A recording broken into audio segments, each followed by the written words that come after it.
I re-listened to that intro as well recently. Just the intro. I didn't listen to the whole thing. It's hard to listen to. Yeah, they reached out to Joe because that was kind of the big thing. I was actually apprehensive about that one, having the parents of a fallen officer on. We get a lot of people with great stories, but sometimes they're not good at speaking, especially on a microphone. You put someone in front of a microphone and they'll tend to freeze up. And if they freeze up, sometimes the only thing that comes out is whatever their brain's fixated on, which a lot of times can be negative. So I was kind of concerned about them coming in and just kind of being frozen into negative thinking and relaying some things. But then the other part of it was they reached out, and so I felt like if they were reaching out, that means they wanted to, and that they had something to say, and they were prepared to say it. So unfortunately, I wasn't able to be there for that episode. But that was kind of the concern, I think, amongst everybody was they lost a child while serving this police department. And that's a nightmare, for anybody. So to want to come on, we were kind of holding our breath as far as how is this going to go? Is it going to be a bash the department session? Because we've kind of tried to stay away from that. We've had people asked to come on, and we know that's kind of their agenda, and we've kept them at arm's length. But the family of a fallen officer coming on and wanting to talk, period, they listened to the podcast before. They talked to Joe about that several times.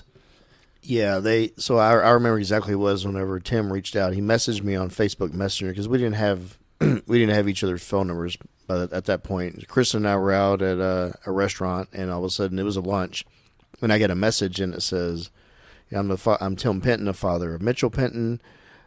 It was something to the effect of, "Would you consider Kathy and I coming on to give the perspective of a fallen officer on the show?" And my heart sank. And Kristen saw my reaction. She's like, "What?" And I showed her the message, and she's like, "Oh, what are you gonna do?" Yeah, no, that's a tough one. But what a way, number one, to honor your son's memory, and number two, the way they've reacted since that day, as far as volunteering for every event and always being available and just going above and beyond. You see now why Mitchell was who he was. He's the best of both of them, and they're great people by themselves. Individually, they're fantastic. Together, they're everywhere you want to be. Every time you show up, you turn around, and there's Tim and Kathy wanting to volunteer for something, and always with a smile. It's. I said it before when we just talked to Almeida about forgiveness, and they broached the same subject. They said the same thing, and I'm like, I don't know if that's possible, but watching them and the way they do it, just great people. Well, there's so much with each episode. There's always little nuanced storylines that go on before the show to get it going, the constructive flow, and then while we're recording, and then usually there's an aftermath of we've been lucky and we haven't had too much negative, right, since we've been doing this going over 4 years. And the Pentons, when he reached out, it was before the trial of Mitchell's, the guy that killed Mitchell. And I was thinking, so well, let's wait till the trial's over, because you don't want to do anything and say anything that could cause any negative effect on that. Yeah, that to be in jeopardy there. Yeah. Right. So we did the trial, and I'm not going to lie, I was so nervous and I was so apprehensive about doing it.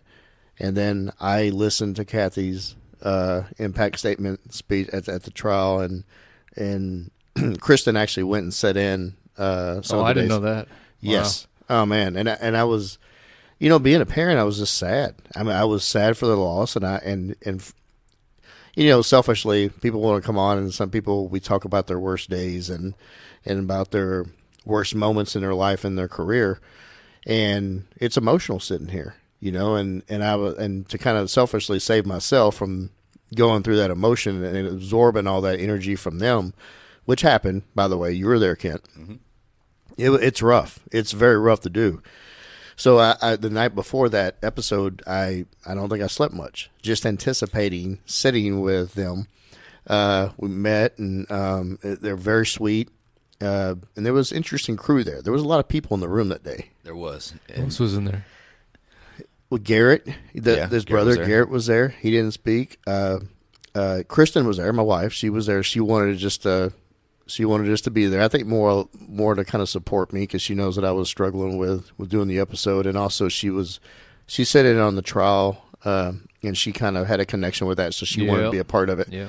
And Sean Peace was there. He sat in and he didn't speak either. He was there when he was at the hospital when they brought Mitchell in, so he has a connection with that. So it was a packed house. Misty was there, obviously. Misty wrote that beautiful intro, and she recorded it, just she and I in the room before anybody got there. And I was blown away. I was like, damn. So just a little tidbit. Joe gets nervous for every episode. It doesn't matter who it is. And it's kind of fun to watch because when I first met Joe was, first he was a myth because he was never at work for 3 years. The unicorn. But then when he showed up, he was kind of a take charge guy and ran things and very confident in himself. And now he's scared of a microphone. Well, it's not the microphone, it's the content, right? And he wants this to be, every episode has to be great, right? And it makes me laugh because he's hypercritical of himself too, and he's like, I don't know, what do you think? What do you think? And we went back to the dope chasing thing, and I went and worked with Joe one day, and we made a couple of arrests, and he called me, and then after we made the arrest, he was like, hey, what'd you think about today? How did it go? Are you comfortable with everything? Like you're going to prison. And I laughed because now he calls me after every episode. He's like, "Hey, what'd you think of today?" It's different theater now. It is, but it's the same thing. And he wants everything to be so perfect on these episodes, and it always turns out great, right? Between the magic that Danny does and just the stories themselves, the people that come on, it's really easy. I say easy because Joe puts a lot of work into it, and I just show up. But it's not as difficult to make it a good story as Joe tries to make it sometimes. But this one in particular, when you couple that nervous energy already with the content that we knew was coming and it was going to be heavy, there was a lot of tears in that room. I think we went through an entire box of Kleenex, and I have this superhuman ability to hold back emotion. You do. You're great. Until when I leave, I completely have my own breakdown by myself because I've got 3 sons myself. I never knew that.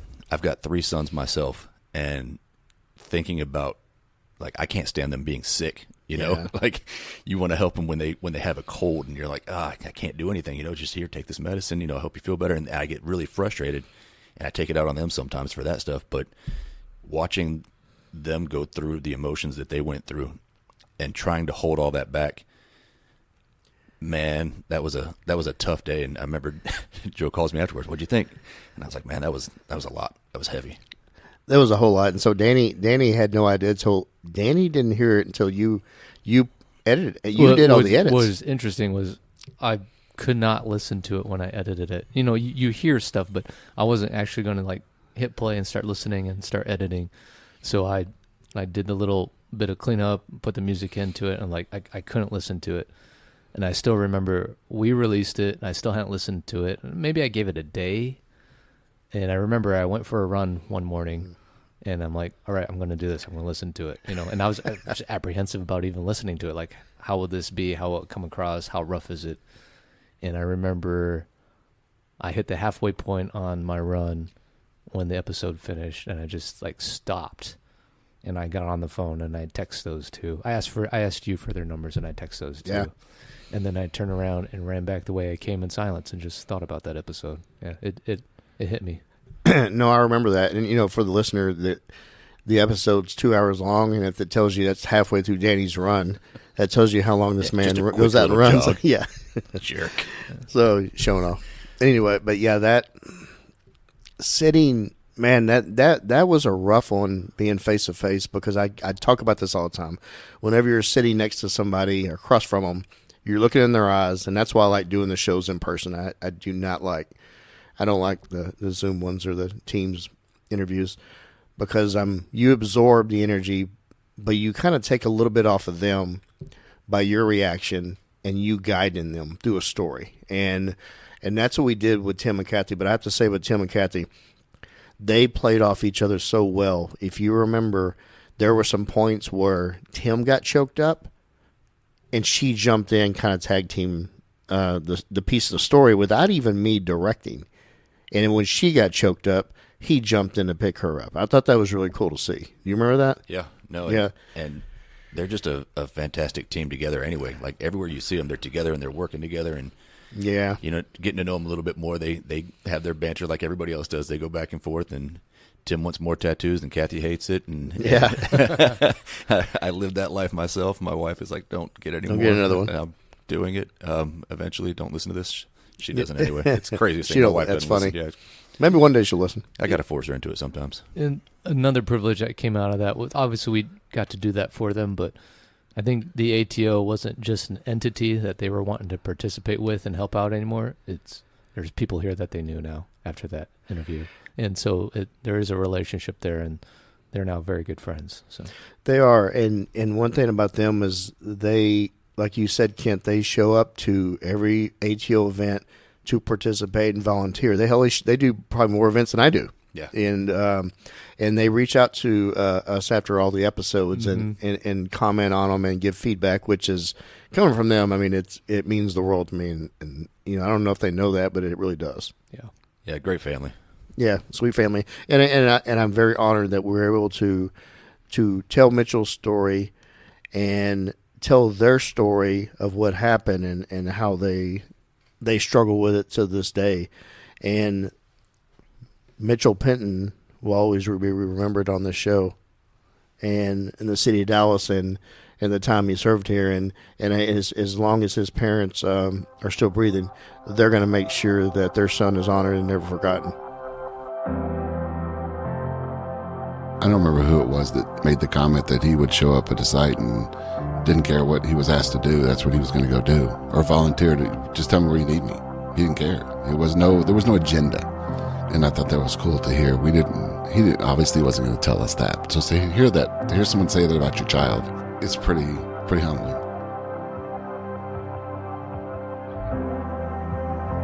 And I remember at 2:22, my phone rings, and I thought, Green Prairie, what kind of phone number is that? I've not heard, I don't know who that is. Wow, it's been a long time since I had a call late at night that I didn't know who it was, and I silenced it. The next thing I heard is the phone ring down the hall and Tim talking.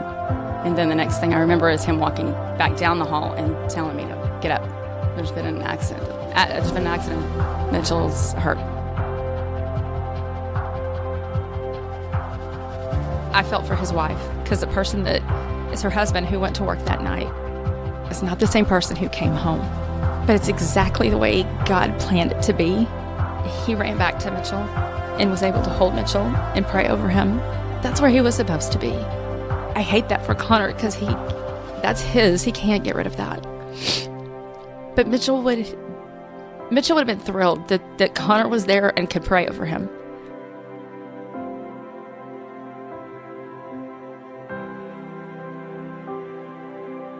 But we just think that's what we're supposed to do now. We're not going to be the last. And Chief Garcia said that at Mitchell's funeral when he spoke. He said, unfortunately, you won't be the last to deal with this. And we're going to look to you to help others. And that's what we want to do.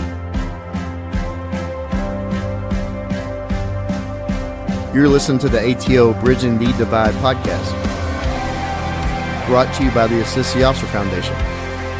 Since 1999, the ATO has given assistance to the first responder community. And now we want to give them a platform to hear their incredible stories. We also want to hear the stories of the many people that support us.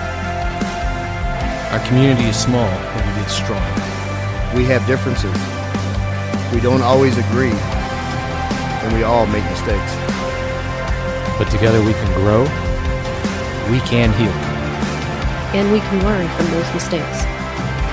and together we can bridge the divide.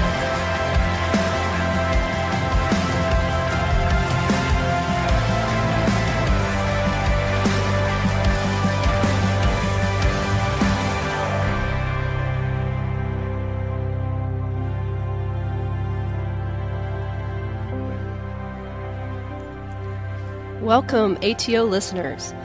It is always such an honor to introduce our remarkable guests. I sit at the mics with the iconic, joking, and fierce Sergeant Wolverton. And today, we welcome a set of very special parents.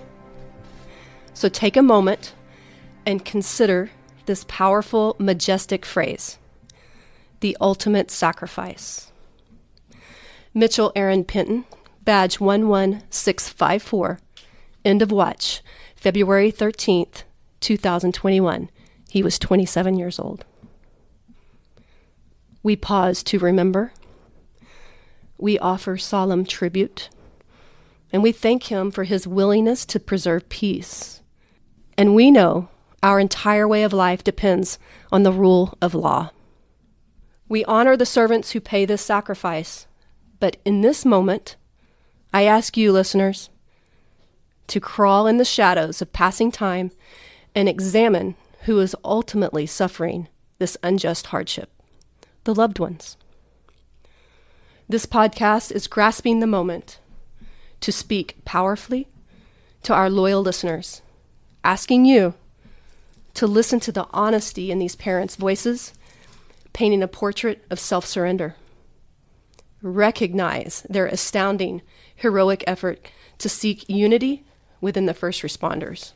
We must consistently regard the significance of the loved ones who support and endure our calling to serve. Mitchell and his wife Noelle shared a simple mantra in their daily routine. Always come home. A fellow officer and friend, Haley Dietrich, described Mitchell as a goofy teenager. They were co-workers before he became an officer, and she vividly remembers him walking into the Northeast substation, fresh from the academy graduation, with a profound present. Yet still, a heart of service. No longer was he goofy. But he was still that guy who would help no matter what and do it with a smile. Haley says Mitchell will forever be someone she will miss. Loved ones embrace keeping a spirit vibrant, yet brave the burden of the ultimate sacrifice every single day. This is an episode to view a perspective from the steadfast heroes who love us and yearn for us to always come home. I'm going to let our guests tell their authentic story with endearing genuineness. Kathy and Tim, your tragic sacrifice is humbling. Your resilience, inspiring. Thank you for sharing your story, cradled with love. Please welcome the mother and the father of fallen Dallas police officer Mitchell Aaron Penton. Kathy and Tim Penton, thank you for being here. Thank you. Thank y'all so much for coming. Well, thank you for having us. We appreciate it. Thank you, Misty. You're the best. I'm going to go ahead and jump into this.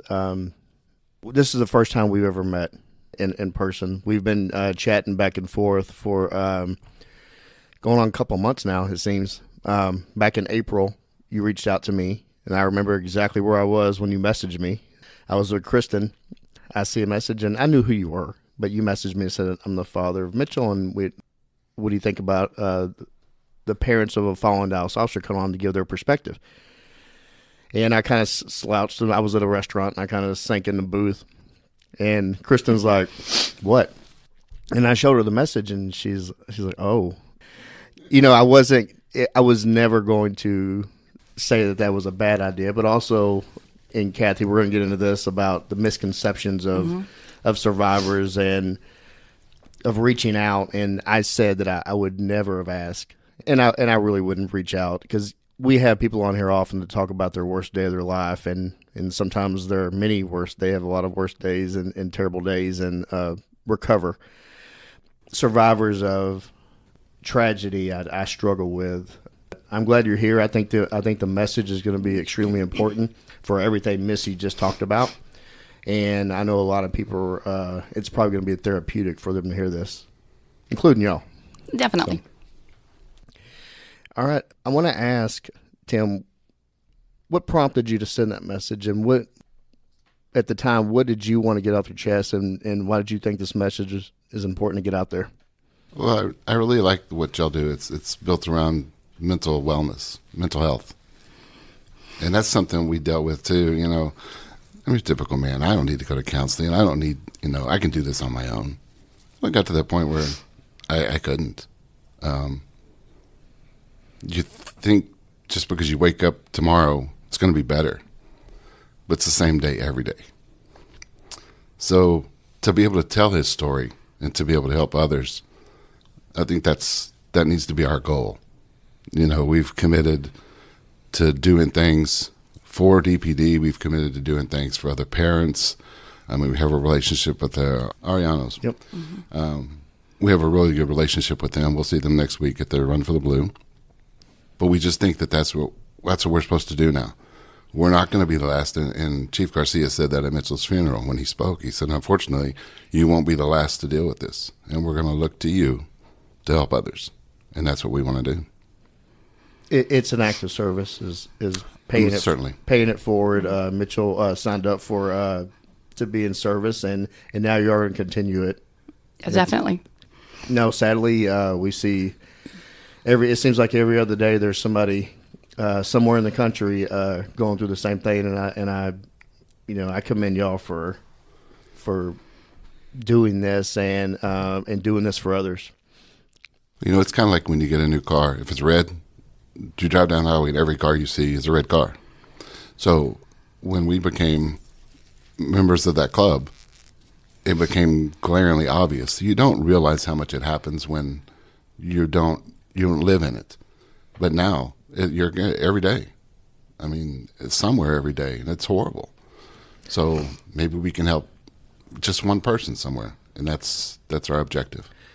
That makes it worthwhile. And then whenever we all started this up, that was, if we could help one person, with the feedback we've received over the past almost 2 years of doing this, I know there's been more than one person that's a good feeling, and it's the ultimate act of service is to, you may help somebody many miles away that you never will meet. Well, now you have our little ATO stage. I want you to present to the ATO family and to the listeners in this country and out of the country. I want everybody to get to know Mitchell Penton a little better. So you're ready to dive into this? Yes, sir. Talk about Mitchell growing up. What kind of kid was he? I know he was the only one for the first 5 years. But, he was. okay. We didn't know we could love another kid as much as we loved him. Sorry, Garrett. Garrett is walking out of the room now. No, just kidding. It's funny, we tell people the same story. We worked together when Mitchell was young, very young, in daycare, and we would literally argue over who was going to go in and pick him up. We had times we'd come home and we'd never even turn on the TV for a week at a time because we just wanted to lay in the living room floor and play with him. Mm-hmm. That's all we wanted. So he knew to a fault that he was the number one. Yeah.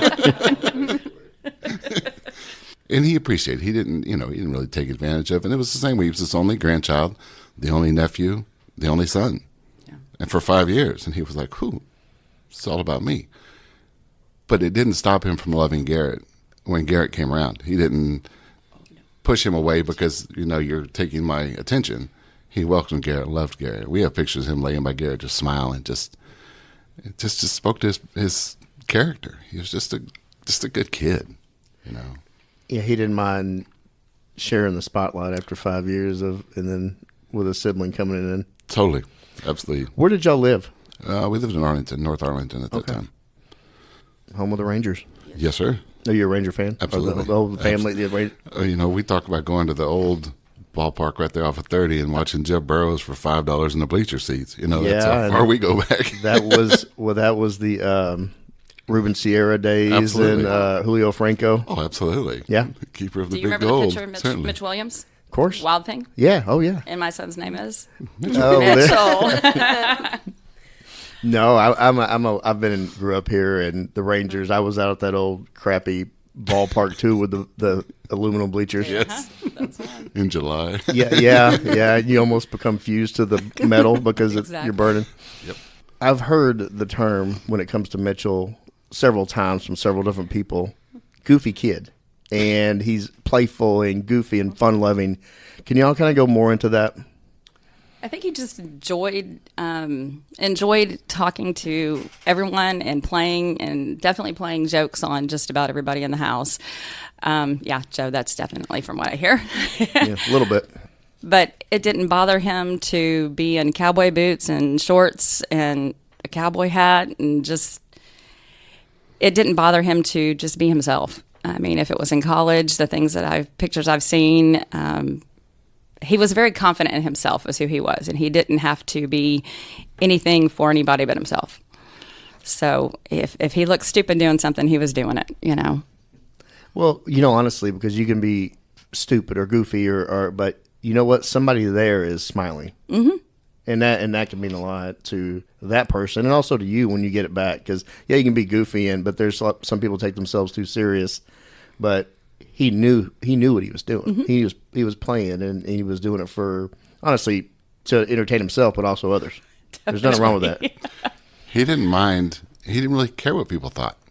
If he thought it was funny and he wanted to do it, it didn't matter if we were on vacation or if he and Noelle were driving down the road and she wanted to dance on the dirt road. They'd pull down the dirt road and dance in front of the headlights of the truck. It didn't matter to him.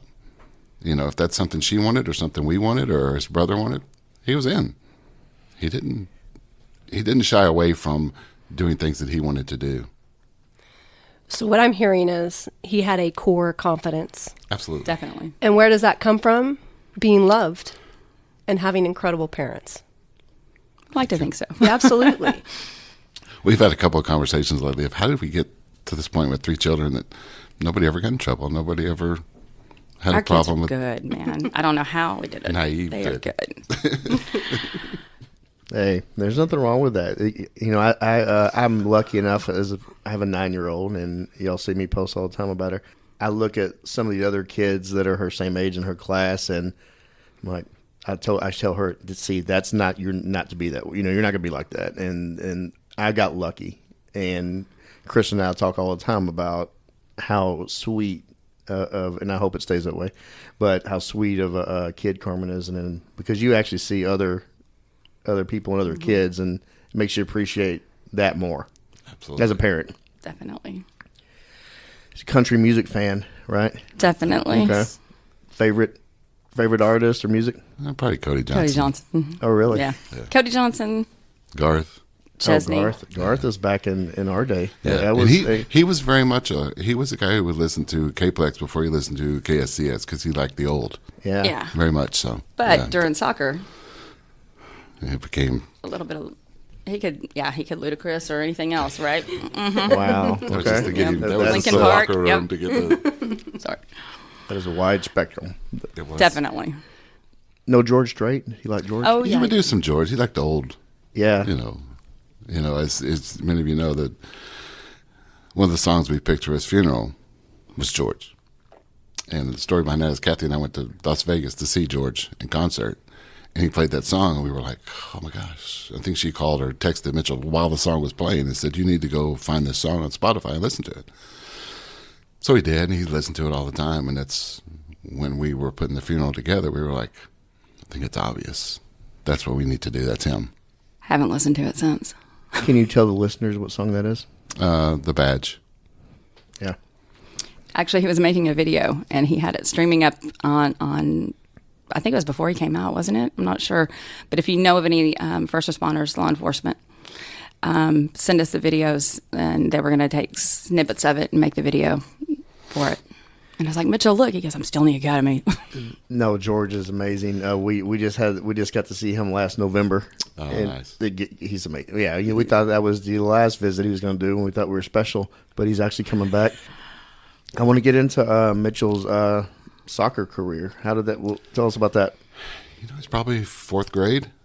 Mm-hmm. He actually all the way back to 1st grade at the YMCA in Arlington. That would be kindergarten. Kindergarten. He was 4, I think. I have a picture of me coaching him when he was in kindergarten on the sideline of a soccer game. You have to send it to me. I didn't know anything about soccer. He didn't know anything about soccer. We were just having fun. And it kind of stuck. So in 4th grade, he had the opportunity to go play club soccer. So we found him a club. Actually, one of the moms of one of his friends said, "Hey, come play in our club." We're like, "Yeah, okay." So, he got into club soccer. We didn't know anything about club soccer. We didn't know anything about soccer, period. I was in high school. We didn't play soccer. You played football, you played baseball, and you ran track. That's about it.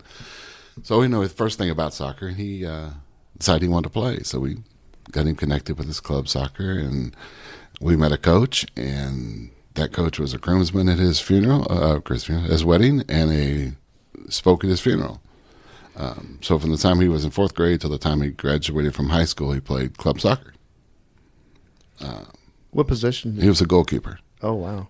Man, It's the only position. Well, I he was was going to too. say, was that from the jump? Because he couldn't. No, he couldn't. He was too he could slow to from here run. here. So once the ball got past him, he couldn't catch up with it. So they said, "Why don't you play goalie?" He was like, "Okay."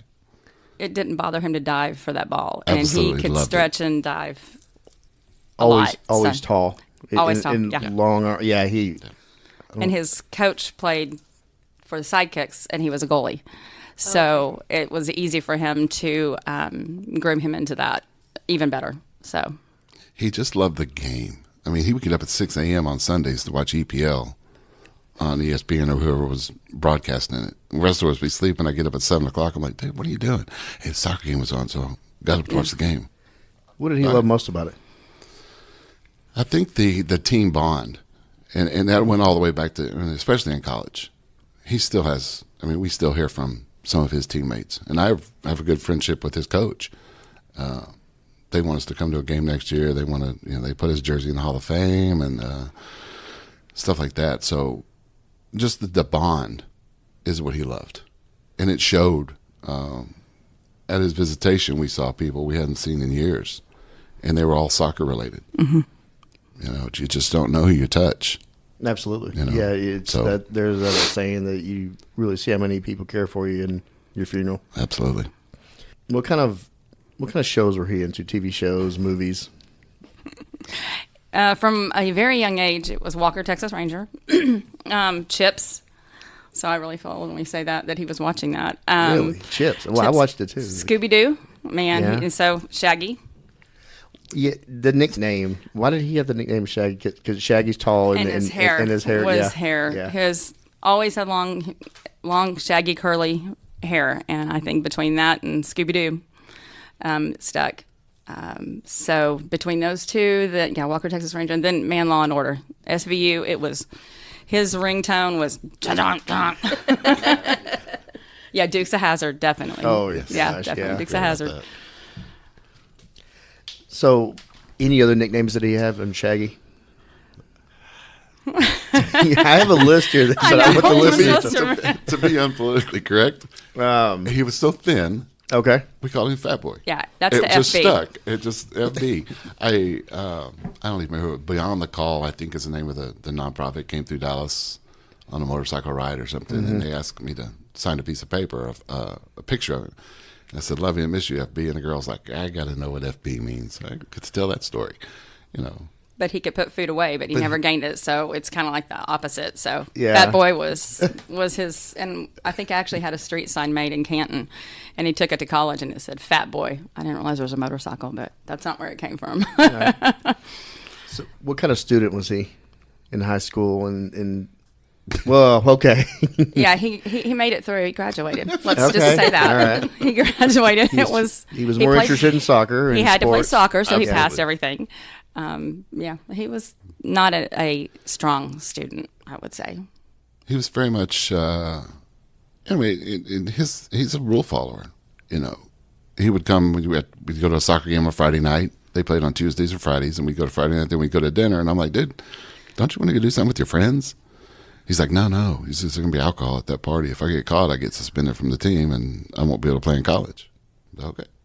He was very driven to what he wanted out of his soccer career. He knew he was never going to be MLS or go to Europe and play Pele. anything. Yeah, absolutely. He wished. Yeah. He knew his place. Yeah. But But that he had a passion for it, and that's Absolutely. what he wanted to follow. And he didn't want to. You're always going to have roadblocks in whatever you do. But when you add in your own roadblocks over doing stupid crap, then yeah, right. You hinder yourself. That's right. You your own got fault. yourself to blame. And I think through college, it pretty much stayed the same. He did what he needed to do to get by. I think it was Yeah, it was close to his senior year, and they had to do an internship.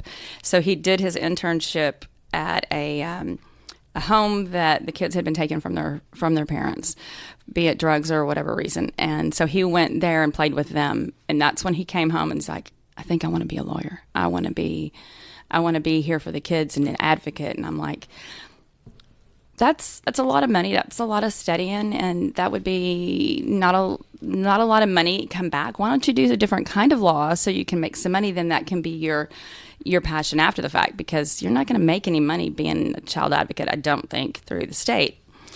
So he's like, no, I really think I want to do this. So graduated college, and so we spent, I don't know how much money at SMU to go through these different, get ready for the LSAT. And so he wound up being a police officer. It didn't work out for him. Yeah. Well, he started seeing, he was at SMU and he was seeing Dallas, and he probably was seeing the our squad cars and the patch and having, yeah. You know, I think that just fit him. Okay. He's a rule follower, like I said, always has been. You know, it didn't matter. He would argue with a referee on a soccer field or whatever. You know, that was par for the course. I didn't touch him. Dude, he's bleeding, and you're the only one beside him, so it had to be you. But he would argue that it wasn't me. So I think it just fit. It just made sense for him to want to get into law enforcement, because that's the rule followers, and that's the ones that keep the rules. So his degree was in justice administration. So majority of his justice administration friends all became police officers. So I think he thought he'd be cool and go and do something different. With the kids, that's what he really wanted. But all of his buddies were police officers that were in that class, and soccer players. Did he apply anywhere else for Dallas other than Dallas, or really? Richardson. Richardson, okay. So just those two, and Dallas called first? Mm-hmm. Richardson turned him down. I don't remember why, but he didn't make it very far. But I think at the time they were very, one spot available, and a zillion people were applying. And it's funny, everybody evidently applies for either Richardson, Plano, Allen, and Dallas. And Carrollton, yeah. Mm-hmm. Yeah. But, yeah, it was right after that. He's like, I'm going Dallas. I said, okay. Why not Arlington? Because we lived over here now, so it was too far of a drive. Okay. I mean, that 30 traffic, it's like going to Rockwall. It's a whipping. Exactly. Yeah, going around the... Now, he thought about applying to Fort Worth because they wear the cowboy hats. You wear a hat every day. And that was the only reason. That was the only reason. It's not a bad reason. It's not a bad department at all. I'll cut that part out, Fort Worth. How did he choose Rogers State in Claremore, Oklahoma? Soccer. That's what we said. Soccer. It was 100% soccer. We took visits to... Actually, Chelsea. Chelsea played one of his soccer clubs. The coach coached another team, and he had a goalie, and it was a girl, and that's where she went to play soccer. So Chelsea said, hey, come up here and check this place out first. He went several places. He went to we went to Centenary in Shreveport, and went to LSUS in Shreveport and visited. Went to Lubbock Christian. Then he went to RSU. I was out of town when they took their first visit to RSU, and he called me and goes, Dad, this is where I want to go. I'm like, you don't marry the first girl you date, dude. Just let's look around here. There's other colleges out, because there is nothing in Claremore, Oklahoma. I have nothing against Claremore, Oklahoma, but when he went there, when they were NAIA, when he got there, when he left, they were Division II. They had a Walmart and Chili's. Yeah, there's Route 66, and there's not a whole lot more. And he loved it. He loved that place. Some good country music, though. There is, absolutely. He loved it. And he found every bit of it. That's where he first saw Thomas Rhett before Thomas Rhett was big. Absolutely. Yep. And he just loved that place. He would go back there. He would live there if he could. There's nothing wrong with a small town feel. True. It's better than some alternatives here. And how did y'all feel about him wanting to become a police officer, and especially in Dallas? We supported him 100%. He had never made a bad decision, but he always seemed to be sensible about why he did things. So when he came to us and said, hey, I think this is what I want to do, I said, we'll support you. I mean, it's a honorable position. I think we were a little naive because we were used to police officers in that when we were younger, and it was all about respect. No, you saw a police officer on the side of the road, you slowed down. We respect him. Absolutely. Period. Didn't realize that there was people out there that didn't. And again, that's us being naive because we weren't connected, if you would. There's no law enforcement in your family? No, ma'am. My dad was military. My dad was in the Air Force for 35 years, and I think he kind of liked that thought. But we're rule followers. It just doesn't. Yeah. I didn't, like I said, we respected law, and we thought everybody else did too. Not until he got involved and we got to talk to others, I was like, there's a whole regime out there that thinks the police are bad. You've got me curious about 35 years in the Air Force. That's a long time for a military career. What did he actually do? He was a senior master sergeant, so it was kind of on that civilian side. So he worked out at Hensley Field, which y'all know where it all is, and he thought that was super cool when he realized that his pawpaw flew C-130s out that same runway that y'all have cars sitting on. But yeah, it was a civilian job. So we stayed here, and my dad would go to Panama or Honduras or Germany or wherever, but we stayed on this side. So 35 years is a really long time for military. Yeah, most of those guys are 20 and done. So awesome. I think he was mad when he had to retire. Oh, he was. I'm not going to be mad when I retire. I want to get into Adam's story and their bond. And can y'all tell you sent me something, and I'm very interested in Adam. Can you kind of talk about that? So Adam was one of his classmates, one of his soccer teammates. He became, so they lived together one semester, 1 year, I don't remember which one it was. And he's just, I suppose soccer, they spent a lot of time together. They just became really good friends. I think after college, Adam became a police officer in Owasso, Oklahoma. Later became a canine. I don't know how long it was that he had a canine after that. And so Mitchell graduates, and I think they still stayed in touch, but not like they did once Mitchell was really entertaining it. And then they kind of really got back to talking. I know Mitchell went up there a few times, but it just became, I really think there was a little bit more pull about Mitchell becoming a police officer from hearing Adam's cool stories. Of course, he's got a canine, so he's a meth dog. He's doing this, he's doing that. And actually, we don't have dogs, never have. Mitchell wound up getting a dog, and Adam brought this dog from this horrible part of Oklahoma all the way down here to Mitchell. But they had a very close bond. Spent a lot of time. They both worked deep nights, so there was a lot of times that they talked on the phone. So back and forth with their stories. I'm going to do this. I think there might have been a little bit of pull. Mitchell was trying to get him to come down here. Big city. When he's got a canine, there's only, his parameters are a lot smaller than Mitchell's. I think Mitchell was in his first FTO phase when he was on his first homicide. And I know he was just, had to be building all up to Adam. So that was the plan, was he was going to get him to come down here and they were going to conquer Northeast together. And I remember asking Mitchell one time, I was like, what's taking Adam so long? And he had to get all of his paperwork together. I think there had been some driving record or something he was trying to get from Owasso before he could finish everything up. Then we had our accident. He started Dallas PD. He went into class 365. Mitchell, yes. Correct. Okay. Mm-hmm. We're gonna tell some stories that you heard from him about that, and we're also gonna pull back the curtain a little bit more on then Sergeant Foy, now Chief Foy. He listens to these, and I know he is. Jeremy is very aware that y'all are sitting here today. He's excited to hear this. So, can y'all talk about some stories that Mitchell shared from y'all? And did you see a level of excitement in him of sitting in those? Definitely. Absolutely. With his gun mold and his I think belt. one of the coolest things early on was, and I don't know that they do it anymore, is I think after being in there, a week, 10 days, they had the dinner where the parents came. And I don't know if they don't, Adam's class didn't do it, so I don't know if they still do it, but that was really cool. We're bringing that back, actually. We're gonna have we're bringing in a wellness piece and having education for the families and bringing them together. Yes, something I remember that they said, and it's kind of getting off, is there was an officer who said, "It's an interesting time to be a police officer. We're proud of your kids because nobody likes police officers like they used to." And I just remember that kind of was like, But yeah, I mean, all that first week in the suits, and I've got a couple of pictures that people took. But he was loving it, loving it from the get go. He liked the structure. I mean, I think that's what he liked about soccer as well. He didn't really care for his coach all the time, but there was structure around what he did. They woke up at the same time and they practiced at the same time. And if they went on the road, they left at the same time. And he knew when he was going to be back. And so the structure from college just kind of rolled over to the structure of the academy. And I think he liked that. Did he live at home while he was in the academy?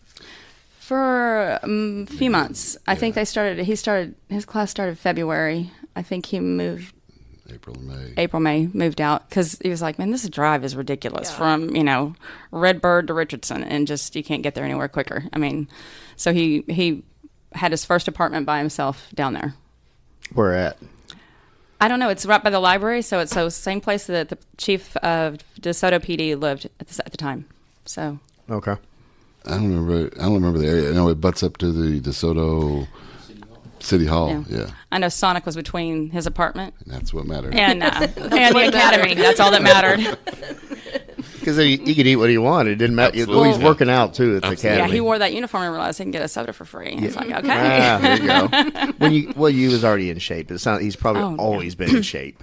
So he gets into the academy, and he's introduced to somebody named Foy. Mm-hmm. Yes. Can y'all kind of talk about there was no introduction. Okay. It was, he was terrified of him. I'm not gonna lie. I told Foy that, terrified of him. I mean, so much so that when I met him for the first time, I told him I'm scared of you.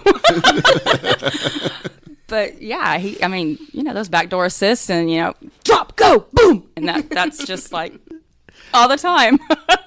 No, I saw a video recently of Foy when he was a sergeant at the academy, and Mitchell is in the background running through it on the video, and then Foy's walking in front of him doing inspecting a uniform. Foy's old military, and he's and that army came out. I think if that's what it was. If Foy's head could get any bigger right now, I promise you, he's loving the fact that people were scared of him. I will tell you, on the opposite side of that, he was the one who walked us through everything at Restland. When we picked out Mitchell's, they put us in the room and they came and said, "This is what's going to happen. These are the steps." And yes, sir. And he was the one who kind of headed that up. And it was a different side. It was a personal side. It was hey, I want to take care of y'all. And Mitchell's wife was having some issues with somebody. He took that information and took care of that problem for her. So it was a different side of him. We always heard he's tough, he's hard, he's, hardcore, and he's this and he's that. And then we saw that side and we were like, too bad Mitchell didn't get to see this. You're yeah, exactly. You're human too, as far as personal goes. Mm-hmm. So I think that knowing that made us go, what a great guy. Yeah. Foy is he has different layers to him, and he and I are friends. We've been friends for a very long time, and I know the side of Foy as a police officer, senior corporal, and a sergeant. Actually, I worked for him, and then moving all up, and then him. He knew it was important to mold the young officers and young people to become young officers to survive. And yeah, he's hard. Working for Foy is hard. He demands a lot. He does not like lazy people, and he wants things done the way Foy wants them done, but that isn't a bad thing either. He has structure. He has, but he genuinely cares about people. And how I know that is he ran the honor guard for so long, which is really, when you think about it, there's a lot of ceremony and tradition, but it really is for others. Definitely. So I'm not a bit surprised that I think he was perfect for that group. I don't know if he was there after, because I know they had the bigger academy classes after him. Mitchell started out with 50. I think they graduated 46, 48, something like that. Yeah, he hasn't found anything that he's not really good at this point. I mean, they sent him to personnel, and he killed it at personnel, and now he's doing great things out in patrol. So we like to give him a hard time, but no, he is just, like Joe said, he's a man of many layers, and he's a great dude all the way around. We really are fond of him. Just a good person. We need to delete that. Yeah, we're gonna take that. We're gonna take that out of there. Don't worry. I mean, mark the time here. I want to talk about his time when he finally graduated and escaped the grasp of the evil Chief Foy and Sergeant Foy, and he gets out to the Northeast. What was that like for him, from what y'all could hear? That was the place he wanted to be, and I think it was just that's the area he knew. Of course, he'd been to Lake Highlands. He went to Richardson High School. Lake Highlands is the same district. He had been to Lake Highlands High School many times, playing soccer or watching football or whatever it might be. So he knew that area, and it wasn't that far from Mama. I mean, It was down the street. It was right down there. We were living right there. We live in the first exit into Richardson. So he knew that when he got to his certain point, he could say, "Hey, Mom, you want to meet me for dinner?" or whatever it might be. And that wasn't ever far from his mind. They have an incredible relationship, and that played a part in where he decided he wanted to go. He got there, and he just, even on his FTO stuff, he just couldn't stop learning. That's all he wanted to do. It was like a sponge. He talked about it, and finally we were like, "Dude, today's your day off. Let's go play golf. Let's go do something else." That's probably why we've heard those stories, and we're hearing them again now. So he just encased that whole, not only Northeast, just the law enforcement field, 100%. He was all in. We've had various conversations of where would he have gone? What could he have done? I think I get to the point now where I will always miss him, but there's times when I feel sad that for him that he didn't get to experience more things. And I think that's part of his career would have been, I don't know what he would have done. There's no telling. But I think he would have been successful. And he always respected everybody in the room. It didn't matter who it was or what their rank was. They were human, and he was going to respect them for that, number one. Number two, they were police. And he loved Northeast. That's him. He did. Had several classmates that were there. Two of them, as I was mentioning earlier, that, when he got on, "Hey, where are you? What call are y'all on? You need backup?" He always either texted him, "Where are you? What call? What are you doing? I'll jump on that call with you. I'll come help." He didn't shy away from anything. He always wanted to help whatever call that there was. And I think he had his little letdown with me. Sometimes he would call me, I'd be up and he'd call me at 6:00 in the morning. "Mom, this lady just got ran over. She got hit by an 18-wheeler. And we had to go find pieces and parts of her all over." And I'm like questioning this. And he loved it. It didn't matter. The kids, obviously, he had a couple of those that were really tough. But he loved it. What were his classmates' names? Callie Miller and Carmen Martinez there. Jench, he answered lots of calls with Jench. Talked about him often. Nate Bryan. Nate wasn't at Northeast. No, just in his academy class. Just classmates, and Nate Bryan. I know Callie very well. She reached out to me several times, probably 8 or 9 years before she actually applied, to try to get more information about applying. And now I know her husband. He's still on the department, yes. And she's coming back. Oh, is she? I Oh, hope good. so. I hope so. All right, well, I didn't know that part, but breaking news here. But no, she's going to be tuning into this as well. Yeah, he thought that they were going to ride together at one point in time. So, they all have their stories, but he did love it. So he loved finding problems on Ferguson. Loved it. Ferguson was his place, man. And it's funny because I'll talk to Adam now, and it's like his is 5 points, and then it's like, what about Ferguson?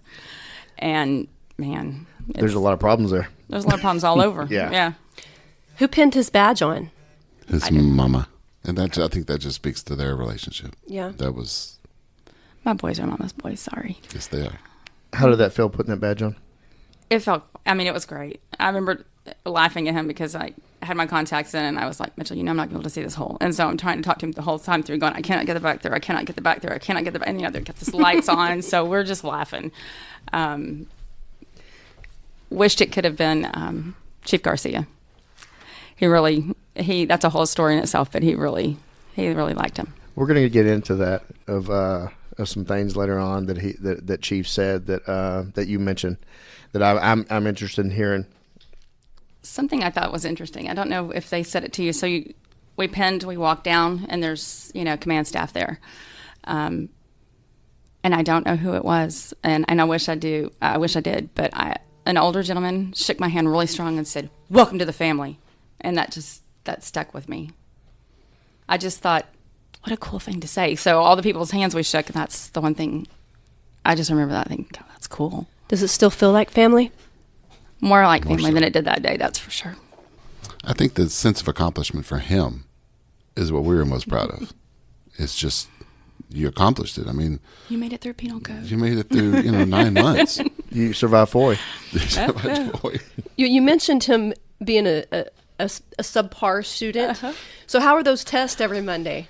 I don't know how he did it. But I know they had Taco Tuesdays at his apartment. And several guys, they'd have study groups. They do. I started I off think that. it started out as studying. I think they ended up watching Stars hockey and eating having a few beers tacos and having a cold one or two. But it's he committed to it. There was days when he would go to the library and he's like, "Look, I'm gone for the next 4 hours. Don't call me. Yeah. I'll be at the library studying." Lots of note cards. Well, those tests are no joke. I mean, I don't care what level of student you are or education. I mean, there's a lot of people that are highly educated that go in there, and because when you factor in the physical part, it's not just this test taking and studying. There's a lot that you have to pack into that academy, and then you have to have the stress of the people that are the staff. The staff that are there are most of them are putting on a show to make you better, to make you tougher, and put you in a different mindset.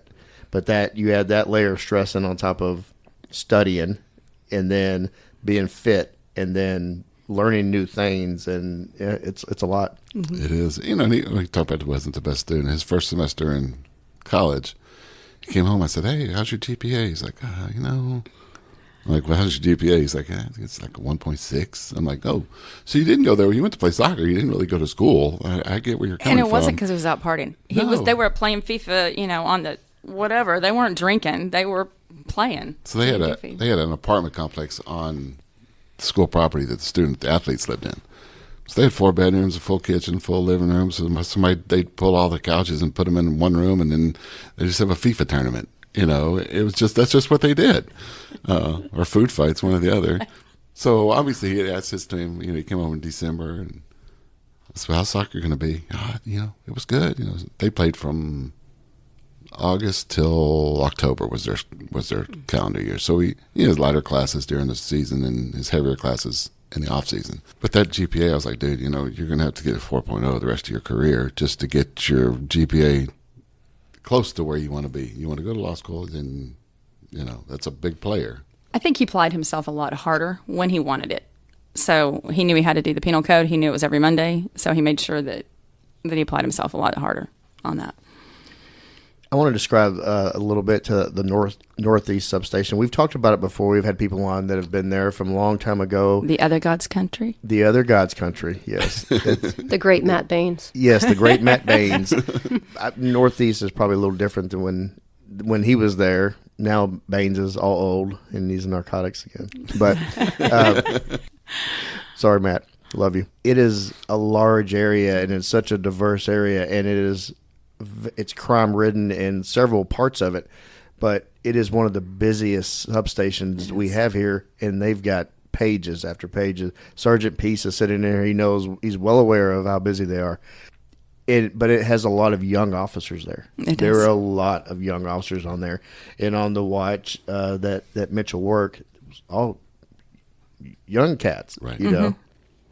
And most of his classmates and people who are actually in the academy at the same time he was, they were on the up same, there. Yes, okay. Same. They worked. Well, no, I think they worked third watch, and he would come in and overlap them. Yeah. That's why he would call them and say, "Hey, where are you guys at? Do you need any help? What can I do for you?" I don't remember who it was that made the comment that he would show up at a site and didn't care what he was asked to do. That's what he was going to go do, or volunteer to just tell me where you need me. He didn't care. There was no agenda.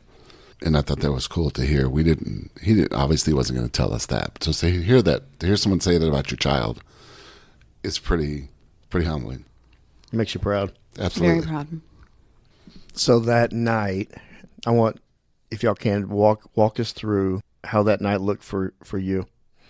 Let's start earlier in the day. Mitchell, the weather was coming in. That was the night before. The night before the ice and the cold temperatures and the sub-zeros and all that. So that was the night before. He had called me or texted me during the day and said, "Hey, Dad, do you have a beanie I can borrow?" He said, "I've looked everywhere." And everybody must have raided Walmart and Target because there were no beanies left available. He's like, "I wear a green one, but that's not really going to work very well."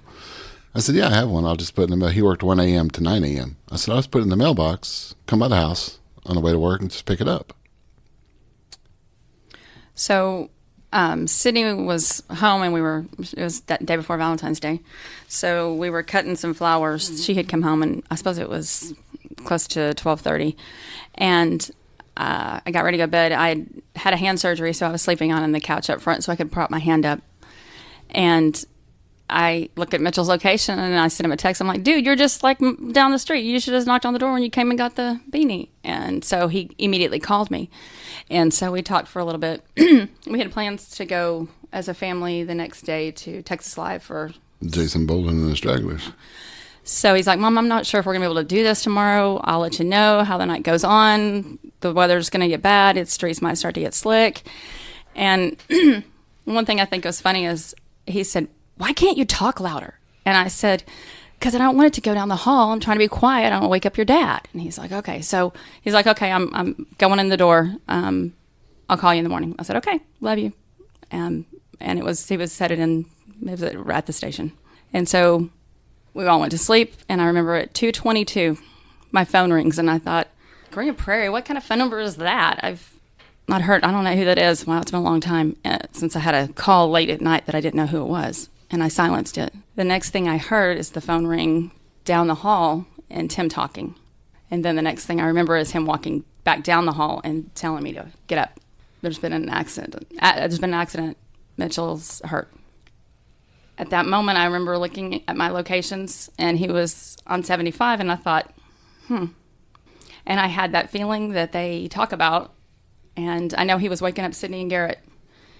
And I remember him saying something about maybe they're in surgery. Maybe he's in surgery. He's going to be okay or something. And I looked at him. I said, why are you lying to the kids? He's gone. I can feel it. He's gone. Why are you lying to them? And I don't remember anything happening.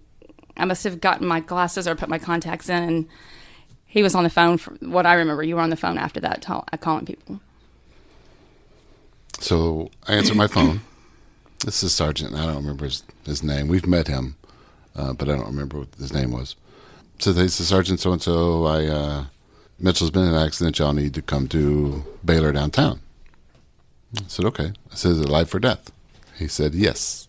So immediately you're on alert, So I wake up the kids and wake up Kathy, and he calls back a few minutes later and goes, hey, we're going to send a car to escort you to Baylor. Kathy and I kind of had a side conversation at that point in time and said, look, we've seen enough TV shows. We've seen enough movies. They don't do that for a fender bender. This is going to be serious.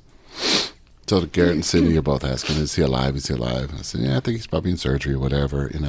We still disagree on that stance as a couple, because she said, we should have just been up front with him. But I didn't know. I didn't want to tell him he was gone, then go through all that, then we get down there and he's not. Was my thought process. The unit arrives at the house. What seems like 3 hours later. It took forever for them to get there. We're waiting down the driveway for them to get there. They get there. A really cool part of that was, I guess they let Richardson know they were running code through Richardson. And about the time the DPD squad car arrived, so did 5 squad cars from Richardson, just to make sure, you need us to do anything or whatever. I guess they talked, so we had DPD in front of us and Richardson behind us all the way to Baylor. To me, this is the worst part of the trip. We go south on 75 to get to Baylor, and we drive right past the accident. Sure. Didn't know. I think Kathy knew because she had checked his locations, and it showed his phone was in the middle of 75 at Walnut Hill. I didn't put 2 and 2 together. We were just going. But to that officer, that's not his fault. No, that he was got the us quickest. there That was the fastest quickest way route possible. That was the right thing to do. So we get to Baylor, we turn the corner, and there's just squad cars everywhere with lights on. This isn't going to end well. I said, where do I park? They said, well, I don't care where you park. I think I parked in a crosswalk. Threw somebody my keys. I don't even remember who. Said, if you need to move it out, whatever. So we go to walk to Baylor, into the hospital, and I reach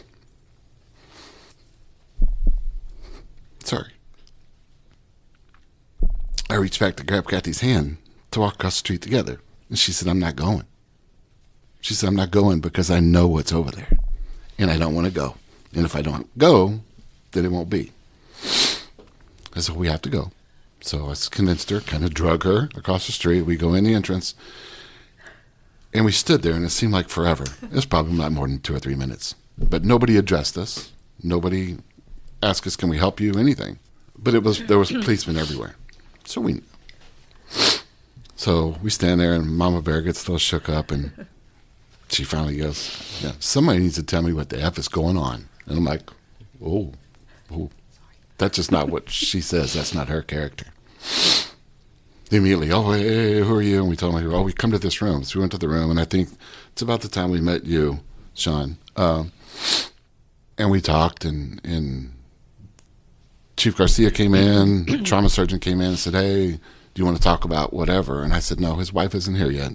They lived in Allen, so she had a little bit farther drive. And she had some stuff she had to take care of before she could leave the house. So I said, "No, we're going to wait for his wife to get here." She texted Sydney a few times. She texted me and said, "Hey, we just got here." So I went to meet her in the hallway. Met her in the hallway, and we went in the room, and that's when they said, unfortunately, Mitchell got here and wasn't in good shape. We did all we could do. We put him on life support thinking that would help out. It didn't help. I'm sorry to tell you, he didn't make it, didn't survive. And I don't know how long it was until they said, "Do you want to see him?" It was a little bit. It was a little bit of time. I have 4 men in my life that are really good friends. One's a really good mentor. And I think I talked to all 4 of them before I left my house and said, "You know what, I don't know what we're walking into." I said, "But, you got a second, say a prayer for Mitchell." So I think when they told us, I left the room to go call Kathy's brother and let him know what was going on, and call the same 4 men that I called at my house to tell him Mitchell didn't make it. We always said to each other, we're going to remember everything. John Lumley said to us, "You're living in a fog. You're not going to remember a lot of stuff." So we still have conversations of, wow, did that really happen? Did you know so-and-so said this, or did you know so-and-so was there? I will tell you this, the support we got that night, from the minute we walked in that room till today, 2 years and a couple months later, is still the same. Anything we needed, we met Sean. Sean said, I'm going to pray with the family. Absolutely. That's all we can do. That room was so small. I don't remember how big that room is, but it felt so small. And there were so many people in that room. And I just remember sitting in the same spot the whole time. I know one of the things Garrett said on the way down was, "Gosh, I hope it wasn't a drunk driver." And I was like, why in the world would you say that? I never had to worry one. And I never had one moment I was ever worried about my son. It's one thing I remember the recruiter, when he called to talk to the parents, he said, "Do you have any concerns about your son becoming a police officer?" I was like, "No. If y'all got him for 9 months, you've got to be able to figure out, y'all will train him up, it'll be fine." I never thought of someone else. I was always more fearful he would do something wrong. I don't know if I said that. Did we say that night? Tell me he didn't do anything wrong. I asked John Lumley, I said, I got 2 questions. Did he do anything wrong? And will he be alone? Because I still struggle with that today. To leave wrestling, I feel like I'm leaving him. And now he's by himself. And that's what I didn't want that night. And they assured me no. Said Honor Guard will be with him 24 hours a day until he's buried. That eased my angst a little bit, because I didn't want him just taken off to the ME's office and everybody just go home, and that was the end of him. So to know that wasn't going to happen was very refreshing, if you would. Like I said, that support that we just started that night. So we left. We just kind of followed the herd and did what we were told. And I remember we were taking him to the ME's office. So by then it's morning. It's cold is ridiculous. I mean, and I think that the snow had already started, the ice or something. And we got in the squad car. I didn't remember who was in the squad car with me. I thought it was Sydney. You're telling me it's you. I don't know where anybody was. No, it was Sydney. It was Sydney. It was with me and you and Garrett in a different squad car. And so, yeah, I suppose it's just Dawn, and 2 different drivers and squad cars have taken us. They must have been rookies. They didn't know where the ME's office was. In retrospect, we didn't realize that y'all had the regular people do not leave their car's full blast heater when it's cold like that and get out of it for hours on end, because you get back in and it's warm. So they've got the heat on. Thank you very much. On high. On high. I know it's below freezing. And so they stop the squad cars on some street off of 35. And they decide to discuss where in the heck we are and how to get to Emmy's office. Well, we're in the back of a squad car. I can't roll the window down. I can't turn the engine off. I can't open the door. And it is hot as heck. And we're like, can they not just use their phones? Alice Medical. We're like, what's going on? And I'll Google it for you. I remember being very frustrated because, I'm in a police car. I'm not supposed to do anything. I'm not supposed to touch anything. So I know I must have been sitting like this. And we were just so hot. And then when we got to Emmy's office, it was so cold. But I'm glad we were able to laugh about that now. But those poor guys must have been thinking, what do we do? The attention to him that was created that night was fascinating. At the Emmy's office, it was cold. It's at the Emmy's office has the roll-up doors on each end. Well, they didn't close either one of them. The wind's just howling through there. I'm thinking, can you just close that one door? We'll be a little bit more comfortable. And the officers stood there. I swear they weren't shivering at all. They just stood there. They just honored him. It was really cool. You got exposed to what we call a blue. What did that mean to y'all after that point, moving on? Each different day, I think it changed. It grew. Mitchell was kind of funny. He said, if anything ever happens to me, Mike Motto's going to show up at the house. Didn't matter what time of day or night it is. So after everything we did that day, which I can't even really remember, we were at home. Garrett and his girlfriend were there. You and I. Sydney was with Noelle at their place. And I know we slept in the living room because it was cold. We slept with the lights on. Nobody wanted to be in the dark. We didn't really sleep. And I remember, I don't know what time Mike and Frederick and Ed got there. It was later than it normally would have been, probably 11 plus o'clock. And there he pops up. And I'm like, wow, Mitchell, you were right. There's Mike Motto right there in my living room. It started that night. It started that morning. Honestly, we were never alone. We never had to think of anything. Y'all been through it too many times. You know that. Yeah, it's a routine now. It's a well-oiled machine, unfortunately. I can't think of one thing that we needed that we didn't have. And something else that happened that night, even after they left. The doorbell rings, and I'm like, "Who the heck is this?" It's like ridiculous. And I looked outside, and I took a picture, and our street was lined with Richardson Police Department cars. And then my living room was filled with whoever was in those cars, and they were like, we're just, literally, I can probably stand in my kitchen and see Richardson Police Department through a few houses. And they said, we're sorry. And they had come with some cash that they had just taken up to that shift. They had come with a card and flowers, and one of the guys had just had a son, and they had some used clothes that they didn't need anymore for a little boy for us to give to Noelle. And it was just, that was very surreal because it wasn't Dallas. Mitchell didn't serve Dallas, but then my Blue family is now bigger. And I thought that was very important that they respected the fact that Mitchell was a police officer, but Mitchell didn't live in that, he lived in that city. But, from that point, I think I don't know if we even really went to sleep, but I remember thinking, the heater went off and the electricity went off. We knew we were going to have rolling blackouts. And I'm like, Tim, electricity never came back on. And it's so cold. And I think somebody in our security detail outside must have seen that our outside light went off and it never came back on. And I don't know what time something. I got a text from Mike Motto that said, hey, we're moving you. Here's the address where you need to go. They have electricity. Happen to be on the same grid with the hospital, which makes sense.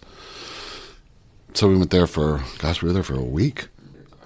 There's where the brain doesn't work. We don't remember. Yeah. I came home one day to get some clothes, and you can't take everything you need. So we're going back and forth, and they wouldn't let us drive. And so they took me back to the house, and I get to the house, and there's water pouring down the driveway. I'm like, that's not what I need.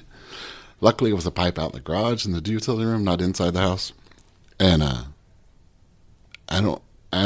think we just turned the water off and said, you know what, I'll deal with that when we come back home.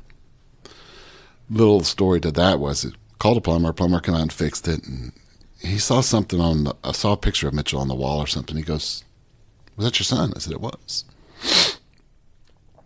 I can remember the detail officer that was sitting outside. It was Sips, was sitting outside our house that day. The guy fixes the broken pipe, comes to me and says, "Hey, I need your signature." I said, "Well, I need to go in the house and get my credit card to pay you." He goes, "It's already been taken care of." So what do you mean it's been taken care of? He goes, "Let me ask you a question." He said, traffic was stopped on the toll road day before yesterday. Was that your son? I said, "It was." He's like, "All right, thanks. Have a good day." I never saw him again. Never. I still to this day don't know. And I've asked several people who took care of that. I think it was the plumbing company. I think he called his boss and said, "Look, here's the deal, man. This family's been through enough." And little things like that it wasn't the financial end of it. It was the thought process that somebody else had to honor him a little bit more. There was a lot going on that first day or so. Garrett, you hear, so the security detail that's given to the family, it's weird for us because y'all are there and, to look out of the house that first night and there was a squad car out there. It was very comforting for some weird reason. And then they moved us to the hotel and then you look out the window and there's 2 squad cars. But our security detail, we didn't realize at the time, had volunteered. I'd never met any of them. Mitchell never had said their names. I knew lots of names that Mitchell had either taken calls with or had been in the academy with, but I didn't know these people. And I remember Tim walked out and he goes, "Did you see that girl? She's got the most beautiful blue eyes." I'm like, "Okay, she's a cop. She is now one of our closest friends." That's who we went. Avalon went to New York to see her. I don't know whose idea it was to take the kids. It was Gina's idea. Was it Gina's idea? Mm-hmm. Stuart or West. They've got my kids. And I looked at Tim. I'm like, it's like 3:00 in the morning. Well, they're with the cops. So it's got to be safe. Well, they're down at Fair Park doing donuts in the snow. But what a comforting feeling for us because they got their mind off of what just happened, But there was a lot that the security detail did for us that, then it was like, "Oh, I'm going to ride with Stuart. Oh, I'm going to ride with Gina. Oh, I'm going to ride with West." Oh, because we had the same for the most part. And then, we're at a hotel. Okay, so who needs deodorant? Because you don't get everything from your house. So you're not thinking about it. We had to move cats over there. So we made lots of Target runs. And it got to be quite comical because how often does a police car drive up to Target and let people out to go into Target? People look at and you then like... we come back with our bags and they let us back in. Yeah.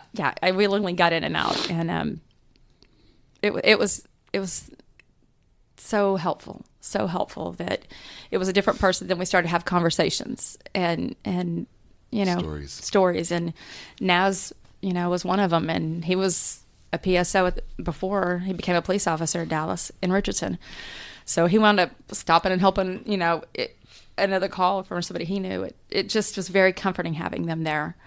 I think after the water, we moved to, Mitchell had already, I don't even know if Mitchell had been, anyways. So yeah, we moved to a different hotel and they were always there. And we're still friends with them to this day. I mean, we try to do dinner with them, once a month, once every other month or whatever, but it's still that bond. That'll never go away. And this is prior just to the funeral and the planning for the funeral. Correct. Lumley helped out a lot. Oh my gosh, he was the best. I think he's made for that job. That liaison portion is very, very important. You're talking about a guy who meets people on their worst day. Never knew him until their worst day. Mm-hmm. And he just handled it so professionally and so caring. You think of police officers are hard and they're, not supposed to have that emotion, but he did. And that emotions, we've seen that emotion many times now. So it breaks that barrier down of thinking, oh, the police are just there to do their job. No, they're human and they have feelings too. But you don't see that until you're put in that position to see that. John was incredible. John and I go to lunch, once a month. But it's kind of like, do you want to speak to the police? I mean, do you want to speak to the press? They want to speak to you. I would suggest you don't speak to the press. Do you want to speak to the press? No, we don't want to speak to the press. Thank you. You know, he was that buffer. You know, don't look at this. Don't talk to these people. Just, you know, the crazies that kind of come out. You know, be careful of, you know, stuff's going to start happening on your Facebook. Your, you know, if any concerns about this or that was there the whole time. Don't read the comments. Absolutely. Yeah. I mean, it was a lot of, we were shuffled. You know, we went where we were supposed to in a fog. I know at one point in time, he called and said, "What do you need?" And I said, "You know, Noel's pregnant. We can't get into our houses. You're telling us we need to get some clothes for these events. Everything, the city's shut down. I mean, everything is shut down." And I'm not sure if I can say this or not, but they said, "Let me see what I can do on this." And I know it went to city council. Y'all are smiling at me. I'm assuming you know, but we were taken to the Galleria, and they got us all clothes and put us together. And We have to give kudos. Nordstrom's opened their doors and said, "Just go find whatever you need." We each had our own personal shopper, you know, who took care of us. No questions asked. No, you know, it was incredible, and it was all done through the city council. You know, somebody had that connection. And it was a lifesaver because, you know, we had the clothes at home, but like I said, they were at home. If they needed to be washed, where was I going to wash them? I mean, so that was a godsend just for them to be willing to do that as a company. Chief Garcia went and talked to some of his friends prior to the funeral to get to know Mitchell a little better. Right. Can y'all talk about that? I think John Lumley had asked who some of Mitchell's friends were in the academy he was close to. And so he took a few of them to lunch and just got to know who Mitchell was. And I'm sure they told all kinds of stories, academy stories. And I thought that was very classy. Before he spoke at our son's funeral, he wanted to know who he was speaking about. And that meant a lot to us because I know there was just stories, and he wasn't talking about somebody he'd never heard of before. That was his first. We knew that was his first line of duty death, even in San Jose. I believe he didn't have one there. So, and that happened very quickly after he got there. And I remember very soon after he got there, Mitchell was like, "Man, he's out and about. He's at the different stations," and he's like, "I think he's going to come to Northeast next." Well, let's back up a little bit. Mitchell wasn't happy that Chief Garcia became Chief Garcia. Because he was from California. We initially weren't either. We told him that. We told him that. He made the comment to me us in our house. I hope he doesn't California my department. California, my department. All right, I got you. So we didn't even know that Chief Garcia was having those conversations or having that dinner. And I think he took a couple of classmates and a couple of FTOs. Mm-hmm. I think he did. Is who he got all his information from. We had no idea until he said it at the funeral. And we were just like, wow, you took the time to do that. That's caring for your troops. Mitchell would have really liked him. That's one thing Mitchell would have loved to have met him because he's a cop's cop. So police funerals are very traditional. There's so much ceremony that goes into it, and can y'all talk about how that was? I mean, the whole week was a fog and beyond, but what do you remember most from that experience?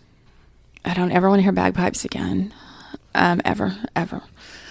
A lot of pomp and circumstance. I mean, we just kind of went and did what we were told to do.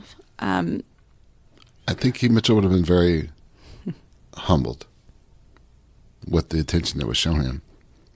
You know, it wasn't a kid who ever seeked attention, but he earned it that day. And to get what he got, I think he would have been very happy. I think somebody made the comment, if he could have got a tweet from Trump, that would have made his day. You know, just what all the pomp and circumstance that came with it. I had never been to a officer's funeral ever. I didn't know what to expect. I didn't know when they do the last call, final call. What do they call that? That was the worst part, because that's final. That's it. You know, that was the worst part for me. But you know, from Prestonwood opening up their church and all their people who volunteered to take care of us and helping us out, there are people at Restland that were so supportive and what do you need and we're here for you, and they still are. The whole picture was just so incredible. And I think the department has it down really well. I mean, obviously after 7/7, but even down to the gun salute. Those shells are put in this really magnificent box and given to Noel. Every single thing that could have been thought of. I mean, I couldn't think of a way to make it any better. It was perfect. I mean, I feel like everything that was done, the way we were helped through the whole process. I mean, just it was enjoyable to have Foy, as crazy as it is, even just at Wrestland, because I knew it was part of Mitchell. You know, his two buddies were there, his family was there, but we did it together. We were never alone. We didn't have to think of one thing without the department being there. Well, they allowed, they allowed us to have so much input. You know, they knew what their steps were going to be, but they wanted to know where we wanted to fit in those steps. And it was really cool. We had a lot of things, and we picked, from the first question Noel picked up the caskets. She picked what she wanted him to wear. You know, we picked the music. We sent them pictures. They did all that for us. You know, we had our fingerprint on it, but it was within their process, and that was the cool part. We didn't have to worry that anybody was going to do something we didn't care for, because they had his best interest at heart. Yeah. That was the cool part. I remember when they asked us, you know, do you think Mitchell wants a police funeral or would he want? I was like, oh no, this guy, yeah, no man, he would think he is so cool if you can bury him in his uniform. I would have been really happy about that. Down to DPA. I mean, obviously DPA, ATO, a whole time. I don't even know how it was, but you know, our house is not big enough to have people over after that. And they let us, you know, use the room downstairs. I don't even know where food even came from. Obviously, everything that we needed, we didn't want or need anything because they were here. And they were obviously many steps ahead of us. But it was very important for us to thank them too. Sadly, the Dallas Police Department has got a lot of experience in this process. I want to talk about Mitchell's impact on friends and family that are left behind. Connor Smith. Well, yeah, Connor and his wife, Kayla, came to us and asked if it was okay. I think it was at Mitchell's second end of watch. They were pregnant and asked if it was okay if they could give Mitchell's middle name to their son. So we were very honored by that. Multiple conversations with Connor after the fact. Connor was who Mitchell was helping that night. And he was able to open up to us and tell us a little bit more. I know it was tough on him. I felt for his wife, because the person that is her husband who went to work that night is not the same person who came home. But it's exactly the way God planned it to be. He ran back to Mitchell and was able to hold Mitchell and pray over him. That's where he was supposed to be. I hate that for Connor, because that's his. He can't get rid of that. But Mitchell would have been thrilled that Connor was there and could pray over him. So for him to want to name his son after my son that's awesome. I mean, Mitchell would be incredibly honored by that. I think he'd made the comment to me. He wished he'd had more time to know Mitchell better. 2 other officers actually joined the DWI squad because of this incident.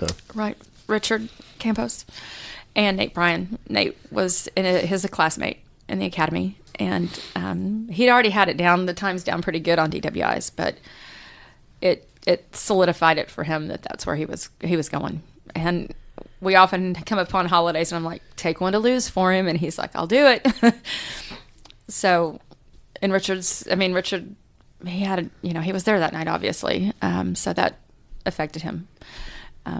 We're very honored that there's so many people who we didn't know very well or even hardly knew at all that cared for Mitchell. So that's, to me, his impact, his character. That in the short 2 years, which 9 months of it's in the academy, he had that big of a bearing on so many people. Well, I think it speaks to the brotherhood of even the ones who didn't know him that well were affected in his death. It truly is.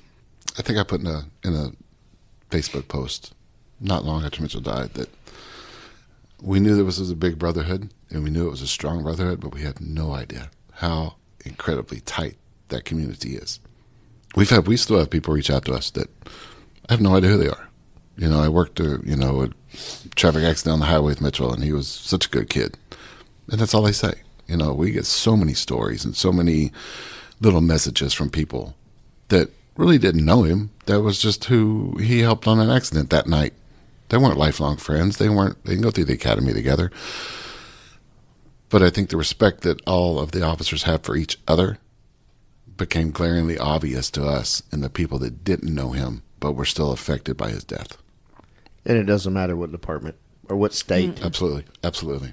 We met people. We went up to D.C. for National Police Week, and we met officers from all over. And all they wanted to do was say, I'm sorry. And if you haven't done that, if you haven't done National Police Week as a police officer, I would highly recommend it. It's an incredible, incredible thing. 2023, we're going to fast forward to 2023. There's always an incident, and there's a funeral, there's a saying goodbyes, and then you have to do the other part of this process, because there's a judicial side to that has always been kind of waiting there, and in all this long time, you really never know how it's going to go. And law enforcement, we have to deal with the prosecutorial side, and we understand it's hard. It's hard to go through, and just for a trial that is not even to the magnitude of a lost officer. Mm-hmm. But then you factor in this, it really reopens a lot of wounds. It's got to be done to get that part of justice done. And you kind of pray that it's done correctly. So can you talk about the trial leading up to it, and then that experience for you? I think the biggest part for us was understanding what happened and how it happened. Our concern obviously was, did Mitchell do anything wrong? We sat in a room, I don't even remember if it was at headquarters, with the prosecution team and some detectives. And I remember John Lumley saying, who do you want to speak to when this is over? And I said, that one right there. And it was Kyle Land. I just felt better with the cops than I did with, the other half, just because I didn't know them. And I got a lot of comfort in just being able to ask him the questions of what's going on. Okay, what next? Okay, this is what's going to happen. Why is this happening? We had the ability to speak to Lauren Black or Andrew James at any point in time, or Ron Cathcart. They were fabulous. But Ron kind of reminds me of Foy in a way. He's just that really... Mm-hmm. So I was a little bit more comfortable with Kyle. Yeah, Ron's got those piercing eyes. Yeah, Yes, so... they answered any question we ever had at any point in time of what's going to happen, how's this, et cetera, et cetera. But I think that was, is this normal? Is this normal? What's going on with this? The website that they gave us that we could follow the case all the way through. I can't tell you how many times I've typed in F215238 and find out what's going on. Okay, why are they asking to suppress this? Why are they and then trying to figure out what are we getting? What's the punishment going to be? What are they going to ask for? What are we comfortable with? Okay, what's the law? And trying to get through that whole process. If the law says 5 to 99, why does everybody keep telling me be happy with 10? That means he's only going to start 5. So that was difficult for me. I mentioned it to Nate, and he said, golly, I can remember Mitchell and I sitting in the back of the academy class and him saying the same exact words. Why is it 5 to 99, but you're telling me you're not going to get anywhere near 99? He goes, you two are really alike. But I'm very happy with the outcome. But the process was definitely the process. Well, it was, they set the court date and moved it out, and they set the court date and they moved it out. So your emotions are, you get prepared to go, and then you go off the cliff, and then you go back to the top of the mountain because we're going to do this again, and you go down back to the valley. So once they added, I think we asked Lauren, do you think this is really going to happen? Lauren says, looks like they've added a second chair to the defense. They don't do that if you're not going to go to trial. We already had our room booked and our airfare paid for to go to Police Week. And Lauren comes, she goes, hey, looks like trial's going to start on the 8th. And I was like, oh, okay, well, we're going to change directions here. And then the closer it got to it, I think the night before, we were all a little on edge You don't know what to expect. We've never been through anything. I've never sat in a courtroom before. I have no idea what's going to happen. But Lauren and James were so good all through the trial, and you saw it. They would come to us and go, hey, this next body cam is going to be pretty tough. Y'all might want to step out. Or the autopsy's coming up. You sure you want to be here for that? They took such good care of us, and they were so dedicated to Mitchell. You know, I remember Lauren went on maternity leave. When they said they were going to, she goes, I'm just praying that they don't want to do the trial, but I'm going to ask them to wait till I get off paternity leave. She said, I want this case. I want to prosecute this case because it's Mitchell. So it helps a lot that they're on our side too. It's huge. That's impressive because the stress that they're under, because they want they want to put it together to honor Mitchell, right, to honor you, the family, and get justice. Nothing is going to bring you back, and nothing is ever going to heal any wound you're going to have every year in February. It's going to reopen. That's them doing their part, and they wanted to do it right, and it sounded like they did. They did awesome. They were incredible. Even on and they told us, like, you're going to think we're losing, and you're going to think we're winning, then you're going to think we're losing, then you're going to think because you don't know. And that happened. Something would happen. I looked together, I'm like, oh crap! It's just like they told us this was going to happen. So he's like, you're going to think it. Settle down. It's okay. It's part of the process. Andrew would turn around and wink at me. I'm like, okay, if he's happy, then I'm happy. I'm good.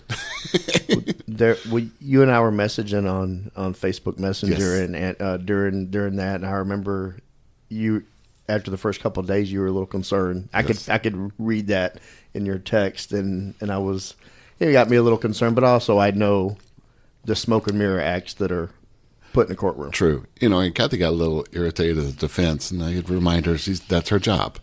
When her closing arguments were pretty much just saying that all the tests were fake and they were rigged to make sure the guy was found guilty and this and that and this and that. And Kathy's getting irate, and I'm like, that's her job.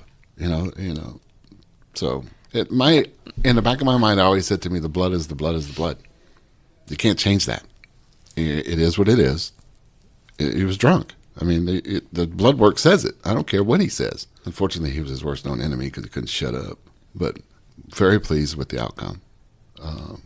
I do have some, and I think all of us as a family got to the same point at some point in time. We're not made to hate. It takes a lot of effort to hate somebody. There's more energy to hate somebody than just to ignore them or put up with them. I think it was hardest on Garrett first. He verbalized it. Oh, yeah. Garrett and he was said, his comment to me in the squad car on the way to the medical examiner's office was, I just lost my best man.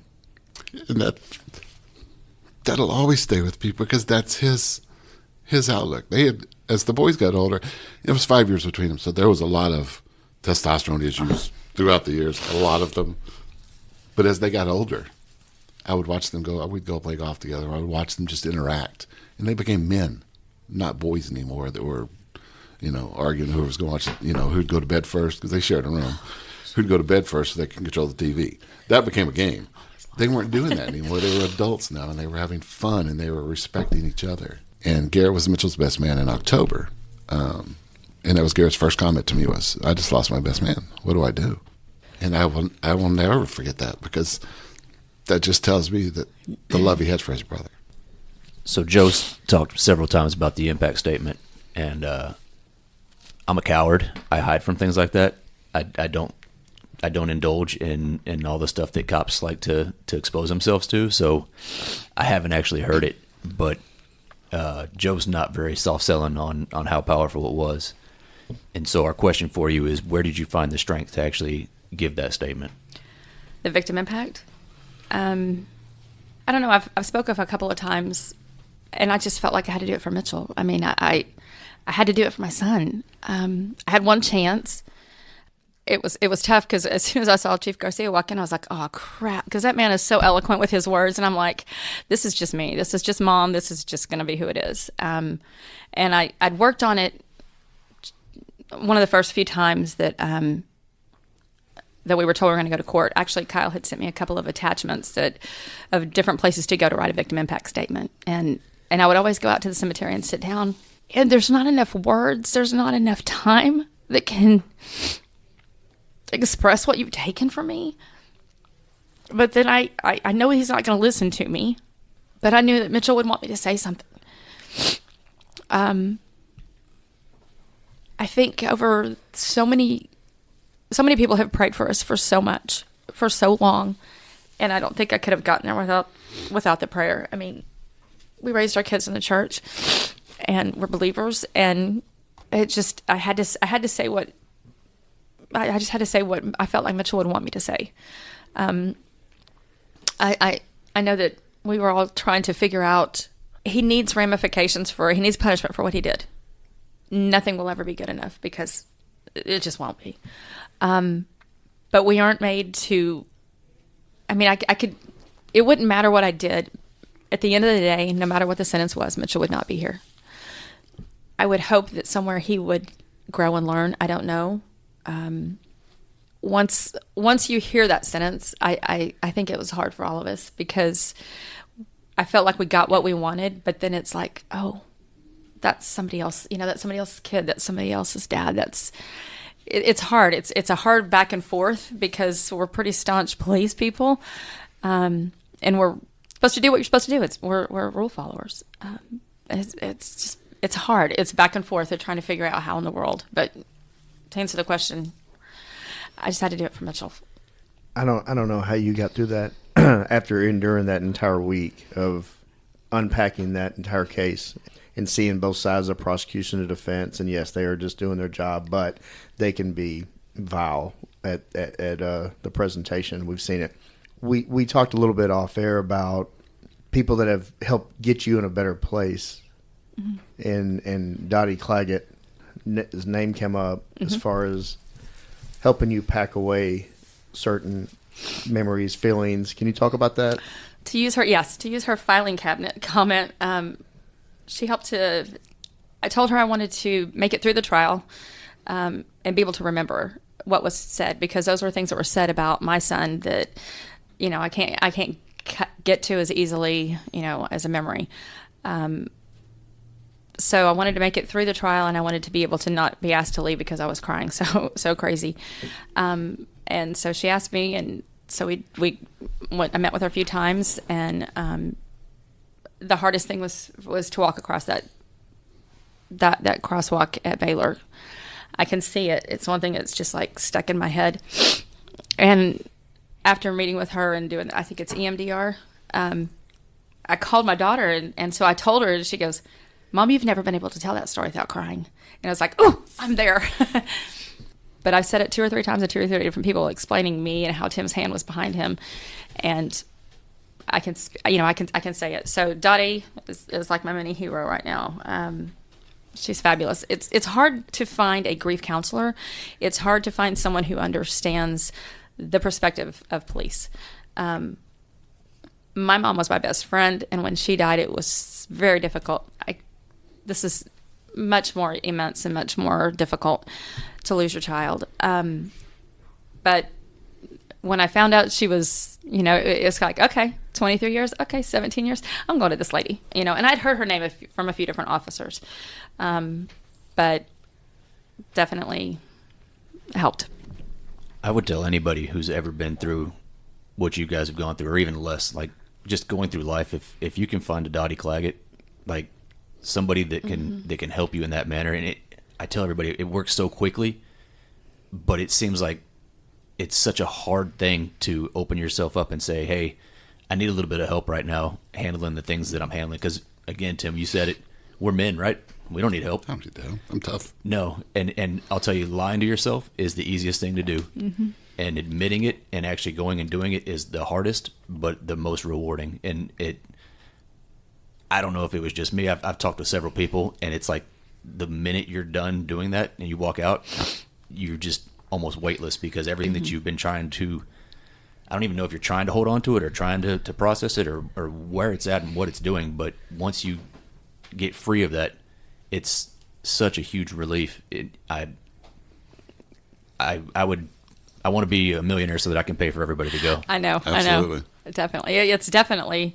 And the first we heard about that, was at COPS, which is Concerns of Police Survivors, which I think it was Jennifer downstairs and Vicky that said, hey, every time I showed up here, it was just, and they said, you need to go do this thing, and it's called COPS. And so the fabulous thing about them is that they have, it's beyond just the immediate family. So they have parents retreats, they have siblings retreats, they have coworkers retreats, they have extended family retreats, they have kids, children's retreats for little ones, and then they have older ones. They have the extended family, but they have the coworkers. And at one point in time, I was like, every coworker that was affected. I mean, how many times have I listened to this, and how many officers from 7-7? I met Valerie through, I'd already met Valerie, but Valerie and I are even closer because we're both parents. So when we went to that, I can let Tim tell that, but that was, October was the first time we went, and that's the first time I'd heard about the EMDR, and I was like, man, and I even told Dottie, it's like, man, what kind of hocus pocus are you doing? And she's like, I hear that all the time, but that was, she's like I said, my mini hero. Everybody should go. I'm a big proponent of COPS. Just for the mental health side of it. And the first time we went to this, I'm not a big share my feelings kind of guy. I wasn't before Mitchell died. I'm more so now. You are now. I am now. Before that, I was not. I was, well, I don't need to cry. I don't need to do that. I don't, so we get to Little Rock the first time we go there, and we get to the front door, and I'm like, hey, look, it's only 3 hours back home. If we leave now, we're going to be home for dinner. It's okay.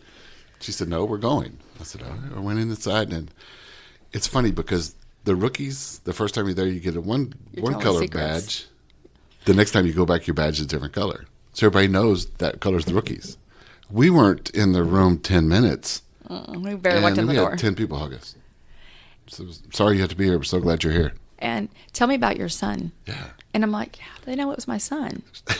And so it's they got this little code. It's like mom, dad, and I can't read that quick and whatever. And immediately I'm talking to this lady, and she's lost her son, and then I'm talking to another one, and then it's you can go to the different classes and workshops, but some of my closer friends right now are COPS parents, and fortunate is still.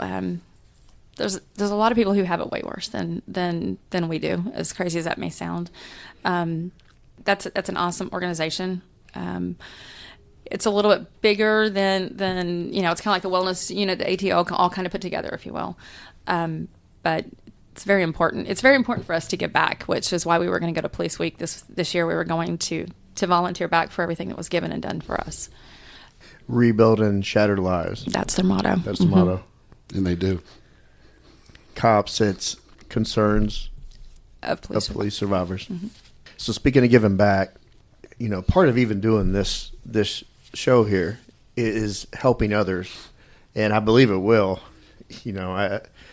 We've had similar types of shows, but episodes like this one, but this one is unique, and I know that it's going to help a lot of people grow and heal and maybe put things in perspective. Y'all seem to have accelerated your giving back in the mounted unit. Could y'all talk about the donation? So we took a tour, or they had us down to the mounted unit right after Mitchell passed, and the kids got to ride the horses and just a little bit of getaway and kind of take your mind off of it kind of thing. And I don't remember, I think it was Silver made the comment to me, or to us, we have more riders than we have horses. So we're walking down this alley, and Kathy goes, what do you think a horse cost? Maybe that's what we should do. I'm like, about a horse? I have no idea. Who knows? So we reached out to, I think I reached out to Mike Mata first and told him, hey, this is what we want to do. How do we do this? Who do we talk to? Where do we go? And that didn't happen a whole lot. Sean and I went to breakfast one morning. I was telling Sean, and Sean's like, hey, where's that at? And I'm like, I haven't heard back from anybody. He's like, we fixed that. By the time we had left, I got a call from Renteria. He said, hey, I understand you want to do this. Let's figure out how to do this. What does it look like? So he explained the process to me. We'll find the horse. You'll approve it. And then we'll go through our normal process, the vet check and all that stuff. So they would send us pictures. Hey, what do you think about this? And, I don't really like that one.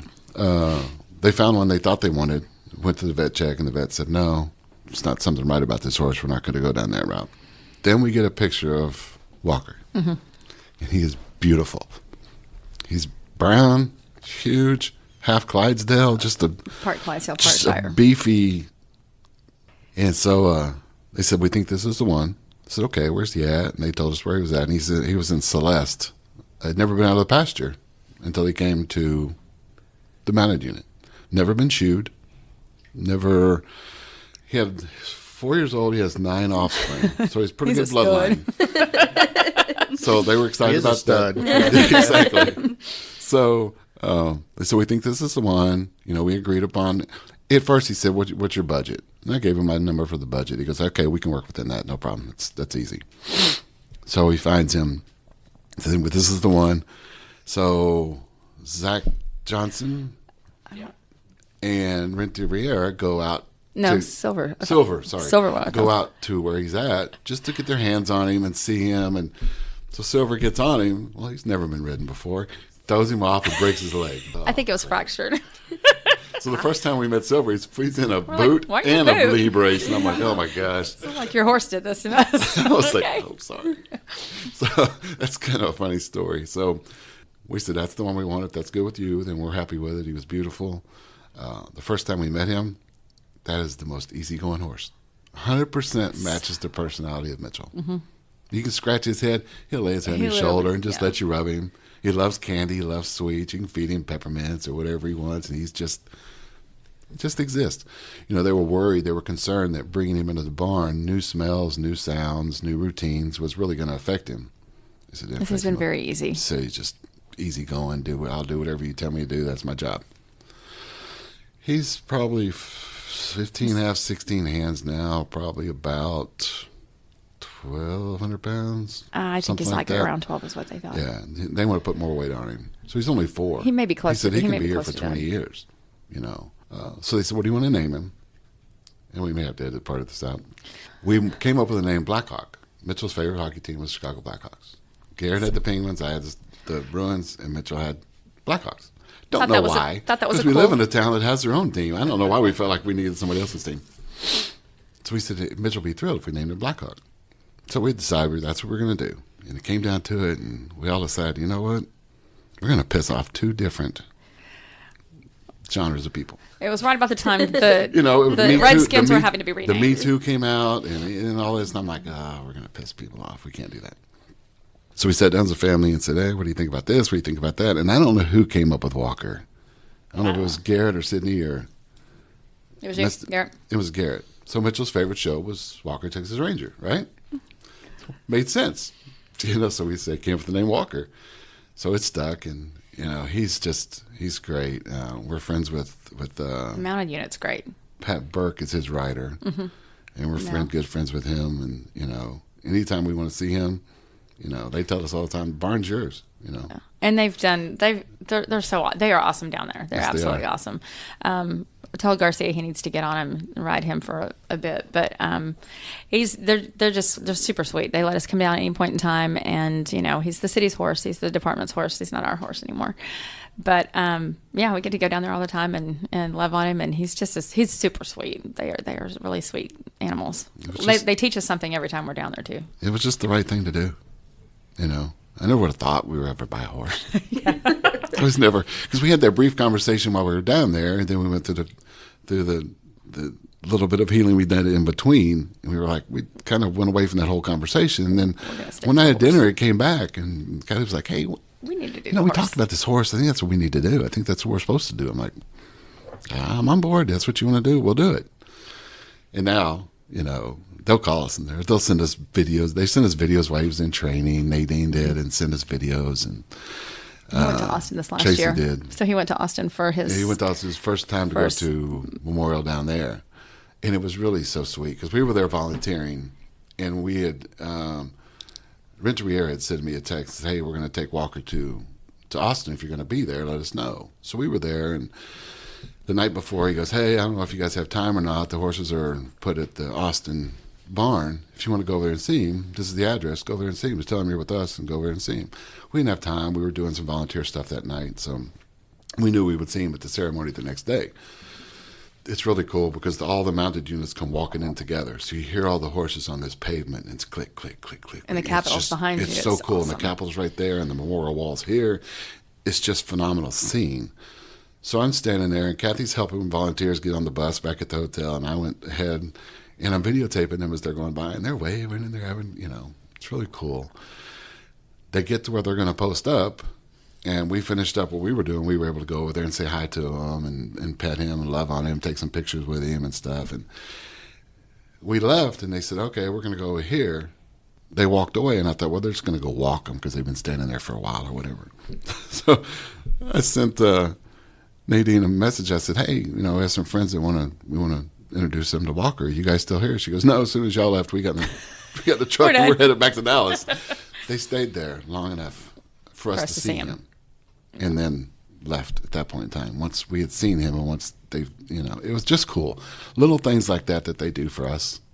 We need to give back to them Absolutely. We kind of did this whole take cookies and brownies to all the different people who were there for us. I think we did Northeast first, obviously, because Mitchell's birthday was very soon after the accident. So we took cookies and brownies to them.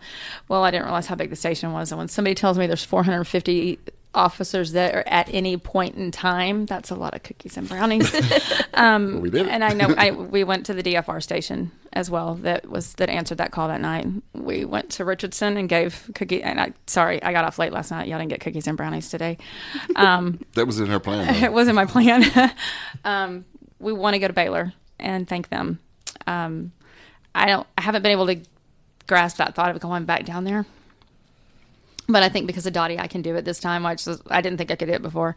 But from what I hear, everything stops when a police officer comes in any condition. And I've had a couple of police officers send me a picture that they have of Mitchell between the ambulance bay and the emergency room department. And that's just... It's on the wall. My kids' pictures spread out all over the city, and it's really very nice. But we'll come across stuff from time to time. People will send us that we never even knew.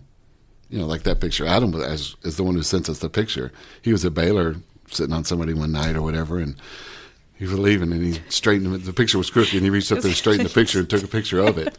And it's the 7-7 guys are up there already, and they added Mitchell to that wall. It's very cool.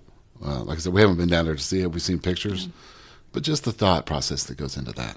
I've often wanted to speak with, and I talked to you about, how do I get a hold of the trauma surgeon? How do I find out who that was? Because the inquiring side of me wants to understand, what I get his injuries. I understand that. Perfect example is during trial they did the reenactment of the accident. And there was 3 X's on this video. I thought, what the heck are those X's? You don't think about when somebody is projected forward, they bounce. And that's what those 3 X's were. That had never crossed my mind. He flew, he landed. You don't think about bouncing. So little things like that makes me want to ask, I had asked Floyd one time, how can I get a copy of the medical examiner's report? Well, come to find out there wasn't a lot to it. I mean, he had a tib-fib break on his leg and a fracture in his head. That was it. There was no gruesome pictures. There was no in-depth, this is what happened and this was the reaction to that. He literally hit his head so hard that, it took the nerves away that allowed him to breathe. So even if he had survived, he would have never breathed on his own. And we would have not wanted that for him, and he would have not wanted that. So people that are willing to open up to us, we had somebody take us down, and we saw his car down at the impound before trial even happened. Just because I had some questions about that, I didn't quite understand why there was so much damage on both corners. If he hit one corner, I didn't get that. I don't remember the guy who testified who did the reenactment, the A&I. I don't remember his name, but he met us there and said, "Ask me any questions you want to know."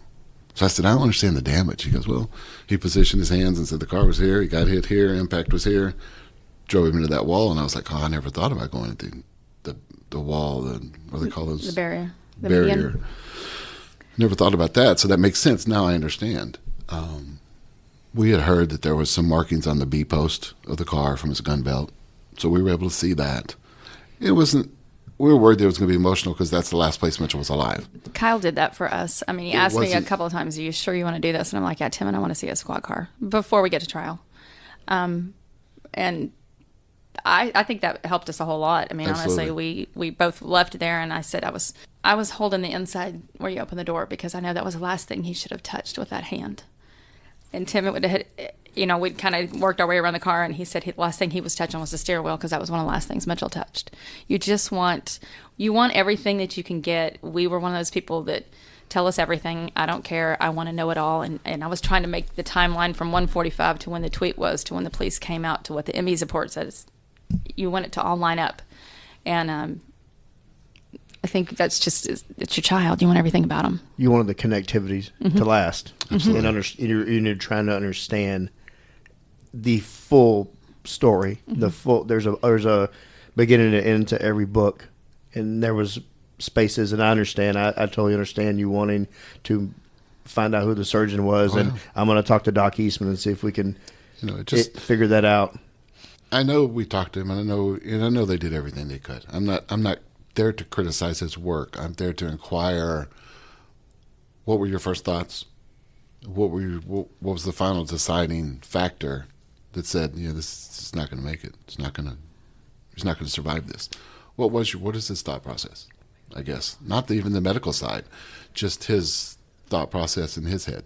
Having seen this, having done this, having been there before. Knowing he was working on a Dallas officer. Exactly. What was your thought? So little things like that inquiring minds want to know. But there's not a whole lot we haven't run into a whole lot of people who say, you don't need to know that. They're always like, if you feel like you can handle hearing it, we'll tell it. And they did, and we're grateful for that. Speaking of inquiring minds, you had mentioned before to me that you would, in the future, like to meet the suspect, driver of the vehicle. Absolutely. Why is that? I think he needs to know that we don't hate him. I watched that Friday when they came back with the guilty verdict, and I watched he drop his head, and I thought to myself, he has no future. This is a man that's sitting here at 34 years old. He turned 35 in Loose Third. 34 years old, that his only future is to wake up, try not to get killed in prison, and go back to bed that night for the next 20-something years. That must be such a daunting thought. I can't imagine. But I think he needs to know we don't hate. I have a book I want to take him that my CEO gave us at a sales meeting. It's only 70 pages. It was written in 1903. It's Shakespearean. It's hard to read, but it has a lot of point to it. And then the book is The Way We Thinketh. And it breaks it down and says the way you think is the way you're going to live. If you think about yourself all the time, then you're going to be selfish. If you think about others, you're going to serve others. And it just puts into perspective. And if you read the book and you read into it and you accept what the book says, it says you can be a better person just by changing the way you think. I think he needs to read that.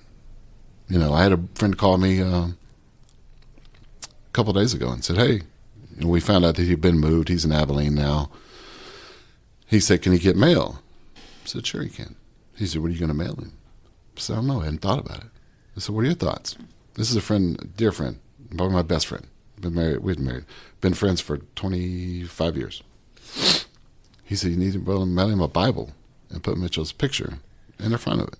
I said, I get the Bible and I get the picture, but I don't get the combination. He said, I think he needs to understand he's not living for himself. He's living for others, or needs to live for others. And part of that others is Mitchell. The picture of Mitchell isn't meant to anger him or to put him in a bad spot. It's to make him understand I did wrong and I need to repent and I need to get better. And that's the reason why I need to get better. I was like, wow, that's pretty powerful. And that's from a kid, a guy, I've known him for 25 years. He knows Mitchell. He knows Garrett. He knows Sydney, I traveled the world with him for 10 years. Sydney'd bring us homemade cookies when we came home at the airport, But that was his thought process is he needs to understand there's a reason why he's there. And that reason is that picture. And his answer is that book. People think I'm crazy. No. A lot of my friends are like, why would you even care about that dude, man? He's still human. He's still got a mama, like she said. Got kids. So in the time that I've been helping out with this podcast, and we've been doing this wellness thing on the department, I've been through a couple classes, and just my own personal experiences taught me that a lot of healing is done through helping other people. And it seems contradictory because you're trying to help other people heal, but you're really healing yourself, right? You guys have done a fantastic job of that so far, so keep doing what you're doing as far as that goes. The other thing that I found happens over and over again in the people that we talk to is tragedy leads to something positive. And it takes exceptional people to take something negative and turn it into a positive. And you guys have also done that. So I didn't want to do this episode. I didn't want to be here. But we have to, right? I mean, when you guys call, we don't really get to say no. So I'm glad I did, though, because I didn't know Mitchell, but I really feel like I know him a whole lot better now. And it's awkward. I mean, we've talked for 2.5 hours, and I feel like I know Mitchell a whole lot better.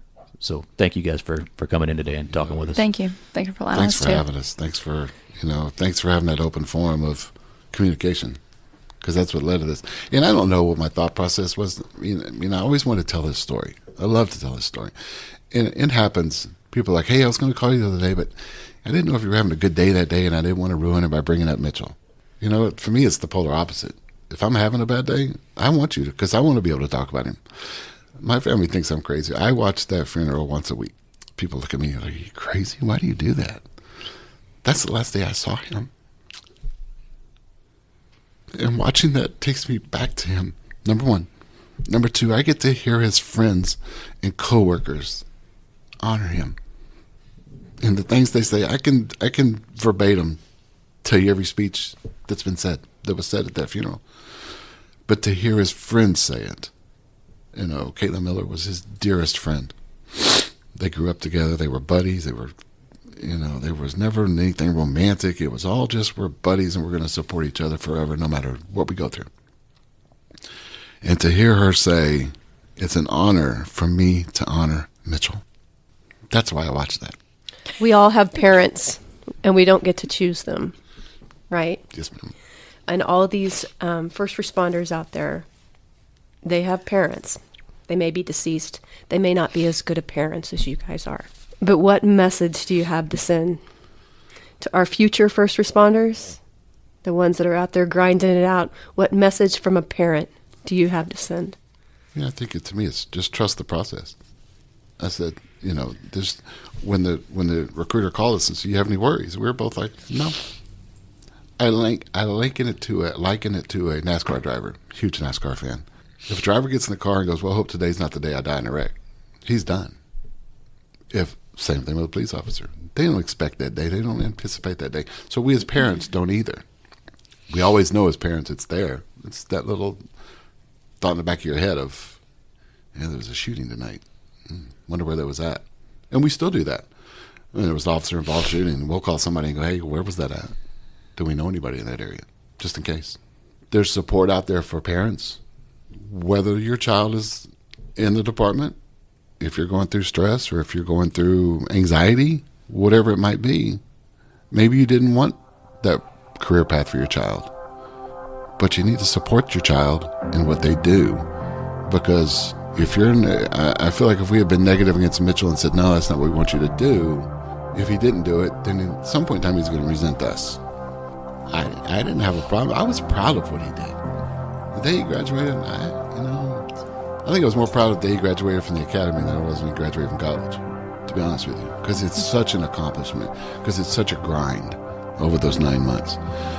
But I think the parents just need to support their child, understand what they go through, but you need to open that line of communication and be willing to talk to them if something goes wrong, because they can talk to all the counselors they want to, but mom and dad are at a different level.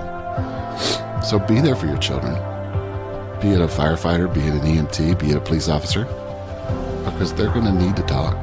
I can't imagine not, as much as we heard his stories all the time, I can't imagine not hearing those stories. you want to have that communication. And I guess that's the biggest part for me is accept what your child's doing. If you don't like it, they're still your child and you're going to support them. But have that open line of communication where they can vent to you or they have concerns or they're scared or whatever. Be there for them. ATO listeners in the country and outside the country, I believe you now have a full story and a better picture of who Mitchell Penton is. Thank you so much for being here. Thank you for allowing me. Thanks for having us. We appreciate it. Hey brother, hey sister, I'll never give up on you. Hey Mrs., hey mister, I'll see this all the way through. No matter how far the sun and the moon, I'll never give up on you. Down when you're lonely, I'll pull you up. Life leaves you heavy when the going gets tough. I'll be your shoulder, together we'll run. Up from the bottom, yeah, we'll rise above. Hey brother, hey sister, I'll never give up on you. Hey Mrs., hey mister, I'll see this all the way through. No matter how far the sun and the moon, I'll never give up on you.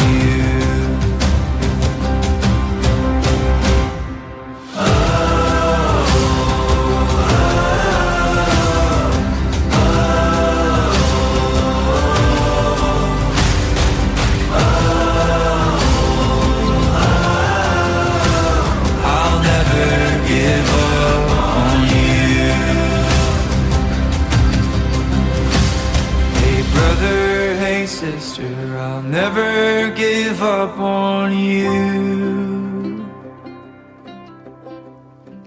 Hey Mrs., hey mister, I'll see this all the way through. No matter how far for the gold and the blue, I'll never give up on you.